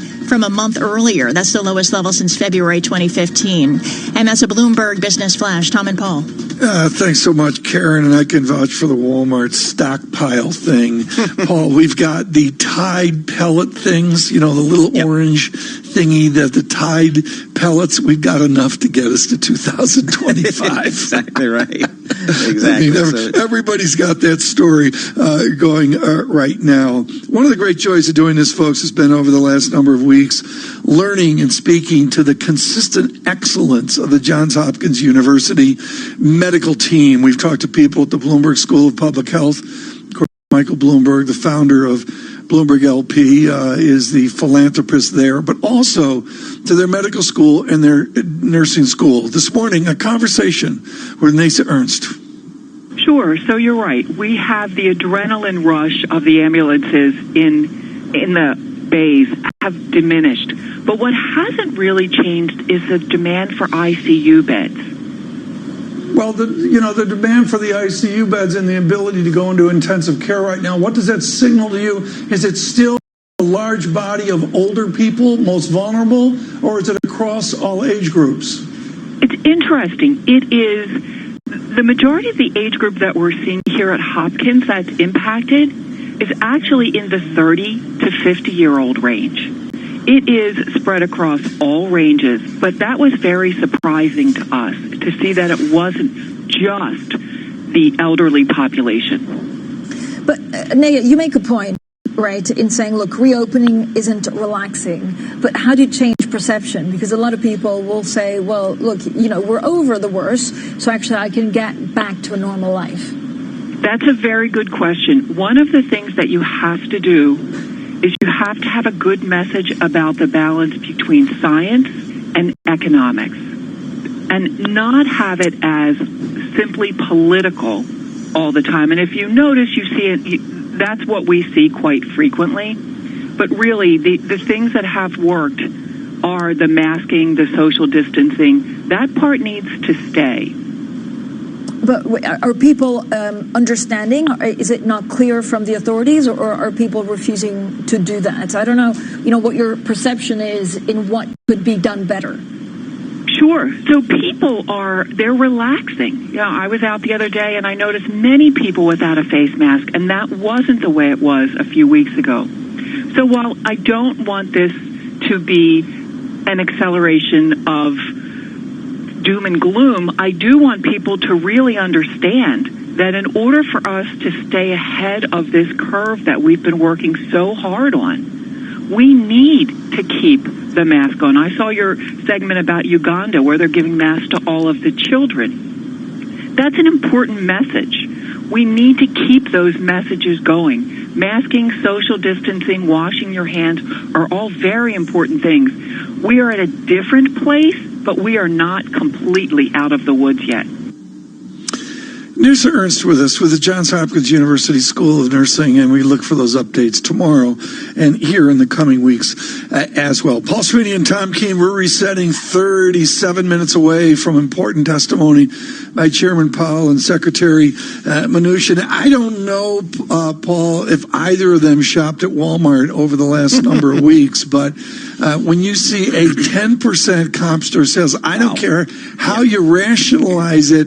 Wow, that is good news in terms of the intensity of the American consumer. But how much of that cannibalizes the future? Exactly, Tom. I mean, it's a question of, was that just stockpiling and so on? But I think the issue there is, for the consumer's taken such a huge hit, Tom, when you take a look at jobless claims, when you take a look, at consumer confidence. And as we all know, the consumer's 70% of this economy. So it's really going to be key as we think about the next steps of fiscal stimulus, about how much is going to go to the consumer. I know the states and municipalities are looking for a lot of support in this next round of stimulus. There's some real question there as to how the stimulus will be allocated. So the first couple rounds of stimulus have been pretty apolitical, pretty bipartisan, but that seems to be changing a little bit here as we think about this next round. I know the House has come up with that $3 trillion number, but it really kind of comes back to the consumer. Small and mid-sized businesses are key here. And one thing is going to be the messaging. I would assume they're going to take some heat, particularly Secretary Mnuchin, about the benefits of this stimulus to the elite versus getting money across the political spectrum, not so much to the have-nots, but just to the huge number of people out there who are not poor, who are really struggling all of a sudden. Really struggling all of a sudden, and the joblessness was so swift, Tom, and it just so kind of across a lot of sectors here. It wasn't just restaurant workers. I mean, we've seen a lot of other industries hard hit here. So, and it's difficult, obviously, for the government to keep up with the pace of what's happened, but that's clearly where we are right now, and that's what the next round of stimulus really needs to address. And so, a lot of folks have their hands out. Interesting to see how the markets developed this morning off of his testimony. And, of course, after the big day yesterday, I'm going to call it a mixed equity market, mixed bond market right now. It is a cliche. We've got to get the markets open. Where were you in the middle of March at the bottom? Stay with us. This is Bloomberg. Have you wanted to speak a new language, but you thought it'd be too hard or take too much time? Then go to Babbel.com, download the app, and try it for free. In just 15 minutes a day, you'll be on your way to speaking a new language in just a few weeks. And right now, you can try Babbel for free. Babbel starts out teaching you words and phrases by matching them with pictures. You won't believe how easy the interactive program is. Soon the sentences get a little bigger, and before you know it, you're having simulated conversations voiced by native speakers. And because Babbel is crafted by language experts and uses the spaced repetition method, in just 10 to 15 minutes a day, you'll be speaking the language of your choice with real confidence. With Babbel, you can speak a language. Just go to Babbel.com and start your first lesson in the language of your choice for free. Download the Babbel app or go to Babbel.com and try it for free. That's Babbel.com. NJIT, New Jersey Institute of Technology, makes innovation happen. The university helped biomedical engineering professor Tara Alvarez launch a startup that may revolutionize vision therapy. Our startup through NJIT is called Oculomotor Technology. We create virtual reality vision therapy in a head-mounted display. So it's gaming, and basically we're sugarcoating the therapy so that children and young adolescents don't even realize they're doing therapy. To accomplish this, we need biomedical engineers, which are here on NJIT campus, computer scientists, artists, people that are into story development, and then we're collaborating with a lot of the large pediatric medical centers. This idea of a startup culture is extremely important to not just NJIT and the National Science Foundation, but also to the U.S. as a societal whole. NJIT, New Jersey Institute of Technology. Learn more at njit.edu. This is a Bloomberg Money Minute. Stock futures. Just this wall and that one to do, Dave, and then we're done. Whoop! Oh, no! Hello, Steve the Sparky.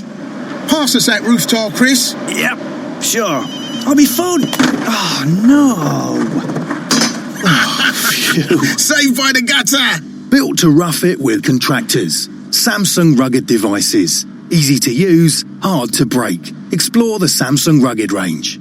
Did you know that players of People's Postcode Lottery have raised over £500 million for charities and good causes? They've also won £63 million in prizes so far this year, and it could be your postcode next. Visit postcodelottery.co.uk/radio before midnight on the 21st of May to play in the June draws. PPL manage lotteries on behalf of good causes. 16+. Conditions apply. Play responsibly. Picture in your mind a stylish Audi with striking LED headlights, sporty alloy wheels, and some of our most advanced features, including a 10-inch digital cockpit and smart assistant systems like lane departure warning. Picture what that Audi looks like. Now think smaller. The Audi A1. It's not a small car, it's a small Audi. Visit audi.co.uk. Audi. Vorsprung durch Technik. Live from the Bloomberg Interactive Broker Studio in New York. Bloomberg 1130 to Washington, D.C. Bloomberg 99.1 to Boston. Bloomberg 106.1 to San Francisco. Bloomberg 960 to the country. Sirius XM Channel 119 and around the globe. The Bloomberg Business app and BloombergRadio.com. This is Bloomberg Surveillance.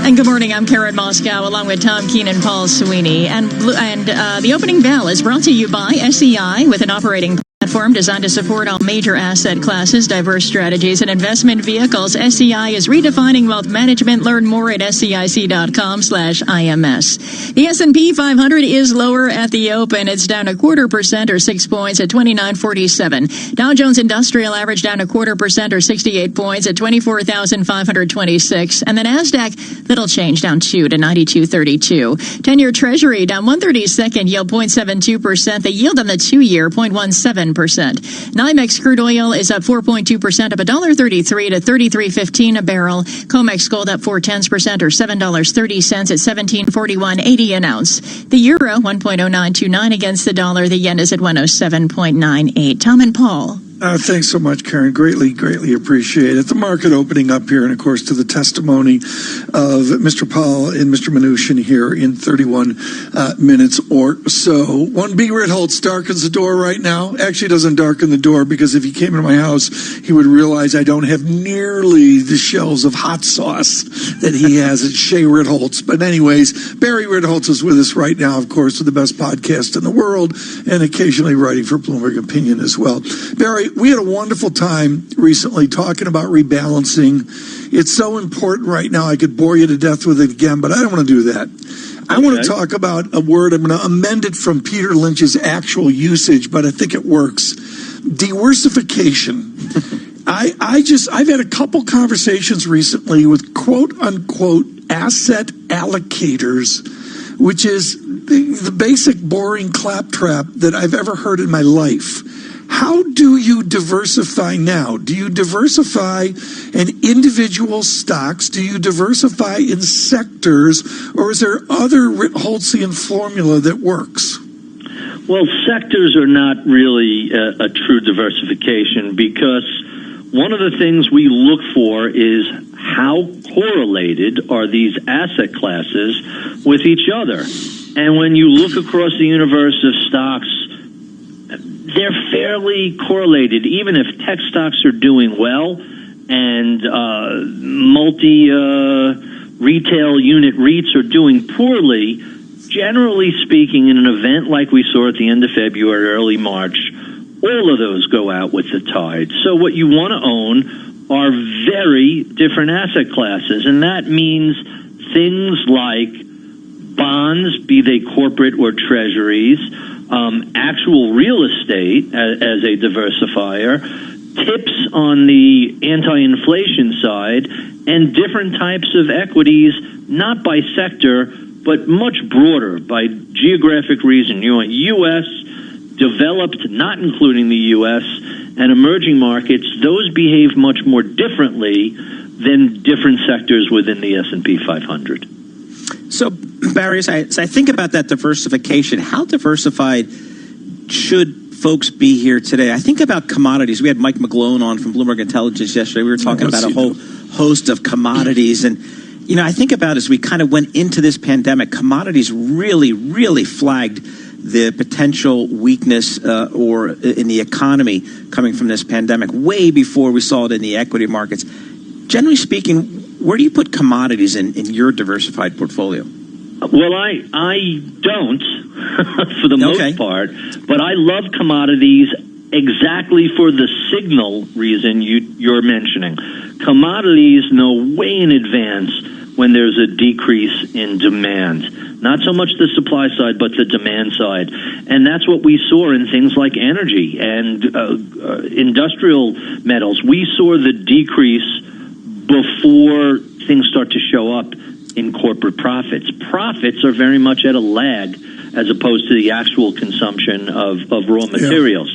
So they're fantastic as an economic indicator. There's a lot of data as to the value of commodities in a diversified portfolio, especially gold. And you have to get incredibly fortunate on the timing for it to really add either performance or reduce volatility. I mean, this is really important what we're talking about here, folks, with Barry Ritholtz. And the idea here with you're in the game, you're doing a hedge fund. There's the thing called CTAs, which is where you buy the trend in commodities. The theory is trends a lot better than other asset classes. But our audience, Barry, I would suggest are saying, okay, I'm supposed to diversify into commodities, but I think I heard in an interview or saw on a chart that commodities have been in a 40-year disinflation except for occasional booms. How do you do commodities? I think you basically answered your own question. We consume commodities. You can look at them as an economic indicator. Yeah, but what do you do in your portfolio? The answer is avoid them. You basically say, this is the place where I'm not putting commodities because they don't give me the diversification or the performance I'm looking for. There's an old joke about, the herring, cans of herring that are swapped around in a prison, and one day someone opens it and tastes it, and it's terrible. And his cellmate says, that's not eating herring, those are trading herring. And that's how I think about commodities. If you are a consumer of commodities in your industry, hey, those futures are fantastic as a hedging tool. Right. Look what it's done for airlines over normal periods and not necessarily over the past few months. But for the standard long-term retirement-based portfolio, I don't really see the advantages of owning commodities. Paul, this is so important. I can't convey enough what Barry's saying here. And Paul, the one thing I would say is we all have, I don't care, anybody who says they don't feel this way is lying. Paul, we all have some romantic fixation on one commodity stock. Buy a little bit of it and enjoy it going nowhere. That's right. Because there's, I'll be full disclosure, folks. My mother's was Broken Hill Properties, which is BHP Billiton. And it was Neville Shute in Australia, over the red tundra to do copper, whatever, the iron ore, whatever they do down there. So you buy a little bit of it, like Barry says, and you hide it so you can romantically say you own it over cocktail conversation. But don't make it a serious part of a portfolio because you'll get killed over the cyclicality. Well, all I know is Tom, the cyclicality is so important because you could think of all sorts of commodity and commodity-related investments. 2 decades ago, it was timber. We heard that timber was going to be a huge boom and bust. And then it was farmland. God. Remember last decade? Farmland is where you want to be. And then that boomed and busted. The one I'm hearing about most lately is water rights. We're all going to need water. You must own water rights. And, if it looks like history, we're very likely to see a boom and bust cycle there. Hey, if you could time it perfectly, it's a fantastic trade. But most of us aren't Peter Lynch. Most of us don't have that concentrated portfolio that beats everything else. Paul, I'll give you one more story here. I'm at a luggage, in an airline terminal. And there's a gentleman who I respect immensely, and his company decided to do timber. And it didn't. It's no. It's just All I know right now, Barry, is I'm selling my pork belly futures as we speak here. But so, Barry, what did you make of the market's move yesterday? It was such a strong move to the upside. What did you take away from that? So it's always dangerous to try and explain markets after the fact, other than just confirming my priors and rationalizing what happened. But there were two interesting pieces of news that had come out prior that had driven the futures higher Sunday to Monday. The first was Chairman Powell saying, we have a ton of ammo left, and if this gets worse, we have trillions standing by. He also mentioned it's up to Congress to load their gun and be ready to fire when ready. And they've been a little reluctant to do a second round. But then the second thing was the response to everybody about the latest possible vaccine and possible treatment, showing, by the way, the approach that Moderna takes is very novel and very new and separate and apart from COVID. This is really a fascinating medicinal innovation, coming up with an RNA approach to developing immunity. So going forward, that's a huge breakthrough on its own. But the fact they were able to apply it to the COVID-19 virus and get positive responses, the variables that we have been talking about for 2 months is forget all the economic data. The sooner we have a treatment and a vaccine, the sooner the economy will begin to reopen. And there are lots and lots of signs that we are slowly but surely making progress in that direction. So we had a 1-2 punch Sunday and Monday to the upside. Sometimes the markets get a little ahead of themselves, but people forget markets are forward-looking, not backwards-looking. Barry Reynolds, thank you so much. Yep. Really appreciate that this morning. Just brilliant there on a number of topics within how not to lose money. He's professional and not losing money with our first word news. It's Michael Barr. Thank you very much, Tom and Paul. Health experts say the increasing attacks from President Donald Trump on the World Health Organization for its handling of the coronavirus demonstrate a profound misunderstanding of the UN agency's role and could ultimately serve to weaken global health. President Trump threatened to permanently cut U.S. funding to the WHO unless the agency commits to substantive improvements in the next 30 days. The WHO had no immediate response to President Trump's letter. The agency has previously noted that it declared a global coronavirus health emergency on January 30th, when there were fewer than 100 cases of coronavirus outside of China. Coronavirus cases have been rapidly increasing in several populous nations around the world. New cases have been spiking from India to South Africa to Mexico, while Russia and Brazil now sit behind only the United States in the number of reported infections. It is a big question on the minds of Americans as summer approaches. Will there be any sports to watch? Bloomberg's Martin DeCaro reports.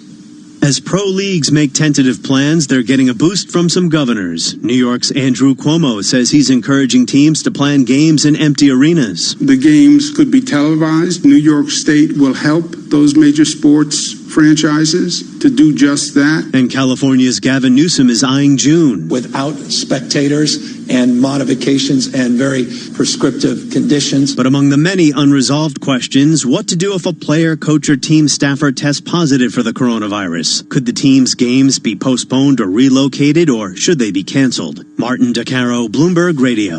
Global news 24 hours a day on air and on Quick Take by Bloomberg, powered by more than 2,700 journalists and analysts in more than 120 countries. I'm Michael Barr. This is Bloomberg. Tom, Paul? Michael Barr, thank you so much. Greatly appreciated this morning. Looking at the markets open here, Paul, not all that much going on. I mean, it's sort of nice to have a day after yesterday. It's sort of nice to have a reframe day here. A reframe day. I like that. So just kind of a little bit off on the S&P and the Dow. NASDAQ, bucking the trend. NASDAQ is up, so the tech names continue to work in this economy. It's amazing. But I think it was, just an extraordinary day yesterday, as Barry Ritholtz was saying, kind of a 1-2 punch with Chairman Powell saying he has a lot of tools left in the toolbox to support liquidity in the marketplace. And then we got that news out of that pharmaceutical company, Moderna, that they've had some positive news on a potential vaccine. And I think it just helped give the market a time frame because Moderna's coming out and saying if all goes well, they could have something by the end of the year. And that, I think giving that time frame was something that the market took very positively, and we saw that big 3% plus move in the equity indices yesterday. West Texas Intermediate 33.09 up a stick, $1.27. Brent crude 35.24. Wow. Yeah, 35.24 and floating. Yep. Brent oil's terrible. It's going to be negative forever. It's going to be ever. I should not buy oil at negative 30. I should not. Lisa Bramwoods took delivery of 3 barrels at negative $20 per barrel. They paid her to take them. This is Bloomberg. This is a Bloomberg Pursuit look at luxury. Wealthy Americans are beginning to take to the skies again. In the first 13 days of May, the country's vast business jet fleet was down only 2/3 from a year prior. Back in April, it was a 77% drop. That may seem like a tiny inch toward recovery, but these days, we'll take whatever we can get. Like the fact that posh holiday resorts such as Dunton Hot Springs near Telluride, Colorado, and Petite St. Vincent in St. Vincent and the Grenadines are mostly booked up for the holidays. Travel agents report full hotel buyouts, yachts, and villas are especially popular. They allow staff to be vetted pre-quarantine and in some cases get a coronavirus test before guests arrive. Good news for one very lucky, very rich Michael Jordan fan and Sotheby's auction house. A game-worn pair of sneakers from his 1985 glory days sold for a record $560,000. It's almost 4 times the initial estimate for the autographed Nike Air Jordan 1s. I'm Andrew O'Day, Bloomberg Radio. Not completing high school is more of a social thing than it was an academic thing. I came out in the 11th grade. Nobody was embracing you. The kids were cruel. It was very difficult to be gay. Even though all these years have passed, I still had that longing to have my diploma. The hard part was determining that I was going to do it, but I definitely didn't do it alone. At age 30, with the help of her mentor, Carissa finished her high school diploma. I have a mentor, Maria. She convinced me to continue my education and to finish what I started to get my diploma. Just never judges. She's a true role model. If you're even considering getting your high school diploma, go get it. You can do it. No one gets a diploma alone. If you're thinking of finishing your high school diploma, you have help. Find free adult education classes near you at finishyourdiploma.org. That's finishyourdiploma.org. Brought to you by the Dollar General Literacy Foundation and the Ad Council. Global news 24 hours a day. A half-price dream holiday. Wouldn't want to miss that. A takeaway for free. Wouldn't want to miss that. And 30 gigs data for just £10 a month on Smarty Mobile. You definitely don't want to miss that. Our Smarty SIM comes packed with 30 gigs of data and unlimited calls and texts for just £10 a month on a 1-month plan. That's why Smarty won Best Value SIM-only network in the U-Switch Mobile Awards 2020. Don't miss out. Search Smarty Mobile. Smarty. Simple, honest mobile. Smarty.co.uk. Picture in your mind a stylish Audi with striking LED headlights, sporty alloy wheels, and some of our most advanced features, including a 10-inch digital cockpit and smart assistant systems like lane departure warning. Picture what that Audi looks like. Now think smaller. The Audi A1. It's not a small car, it's a small Audi. Visit audi.co.uk. Audi. Vorsprung durch Technik. At Asda, we're helping you shop safely by keeping our stores clean and limiting customer numbers so you can keep 2 meters apart. With our Scan and Go mobile app, you can reduce contact at the till too. And most stores are now open from 8 a.m. until 10 p.m. Asda, we're all in this together. Subject to availability. Mobile data charges may apply. We're all having to get used to the new normal. And at Birkbeck University, we're experts at being adaptable. As London's evening university, we've been flexing around the lives of busy commuters for nearly 200 years. And you can find everything you need to secure your place for autumn online. From expert advice to virtual tours, a live chat with our students and course applications. Make the new normal, studying for the career that you really want. Search Birkbeck, and it's new problem solved. hours a day at Bloomberg.com, the Bloomberg Business app, and on Quick Take by Bloomberg. This is a Bloomberg Business Flash. And I'm Karen Moscow. U.S. stocks following European shares lower as investors measure the latest corporate earnings in the wake of a strong start to the week for risk assets. West Texas Intermediate crude rising for a fourth straight day. The S&P 500 opened in the red after the biggest one-day increase in almost 6 weeks. Walmart results topping analyst estimates, while those from Home Depot missed for the first time in 6 years. And we check the markets every 15 minutes throughout the trading day on Bloomberg. The S&P 500 is down 0.5%, down 16 points at 2937. The Dow Jones Industrial Average also lower, down 0.9% or 210 points at 24,389. The Nasdaq is little changed at 9233. The DAX in Germany is down about 0.8%. 10-year Treasury up 3/30 seconds, yield 0.71%, yield on the 2-year 0.17%. NYMEX crude oil is up more than 4%, up $1.29 at $33.11 a barrel. COMEX gold is up 0.5% or $9.20 at $17.43.80 an ounce. The euro 1.0933 against the dollar. The yen is at 107.86. Walmart shares are up 1.8% right now, while Home Depot is down 1.8%. Also watching shares of Kohl's. They're down 6.5% after it suspended its dividend and buyback after a tough quarter. And that's a Bloomberg Business Flash. Tom and Paul. So much, Karen. Paul, you're going to bring in our next esteemed guest who survived the gauntlet. His PhD supervisors included Eugene Fama, Merton Miller, and I have no idea why Lars Hansen was there, but Lars Hansen darkened the door as well.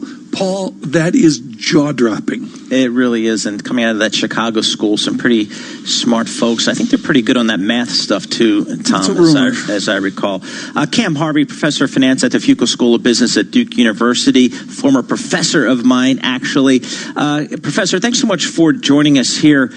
I tell you, as I think back to my Fuqua years, Professor, I don't recall you or any of the other professors teaching us anything about a pandemic and what that means for economies. Give us your sense of kind of how you're seeing the Federal Reserve, central banks around the world, Congress, how everybody's trying to react to this pandemic. What are you seeing right now? Yeah, so first thing, Paul and Tom, great to be on the show. My first lecture in risk management is on something called systemic risk. And systemic risk is really hard to hedge, really hard to mitigate. And we kind of brainstorm different systemic risks, and you could think of, let's say, a nuclear war between the U.S. and Russia. There's no place to hide, nowhere on Earth. And one of the 4 systemic risks that we talk about is pandemic. And it's an interesting discussion because pandemic is nothing new. It's no black swan. We've had plenty of pandemics.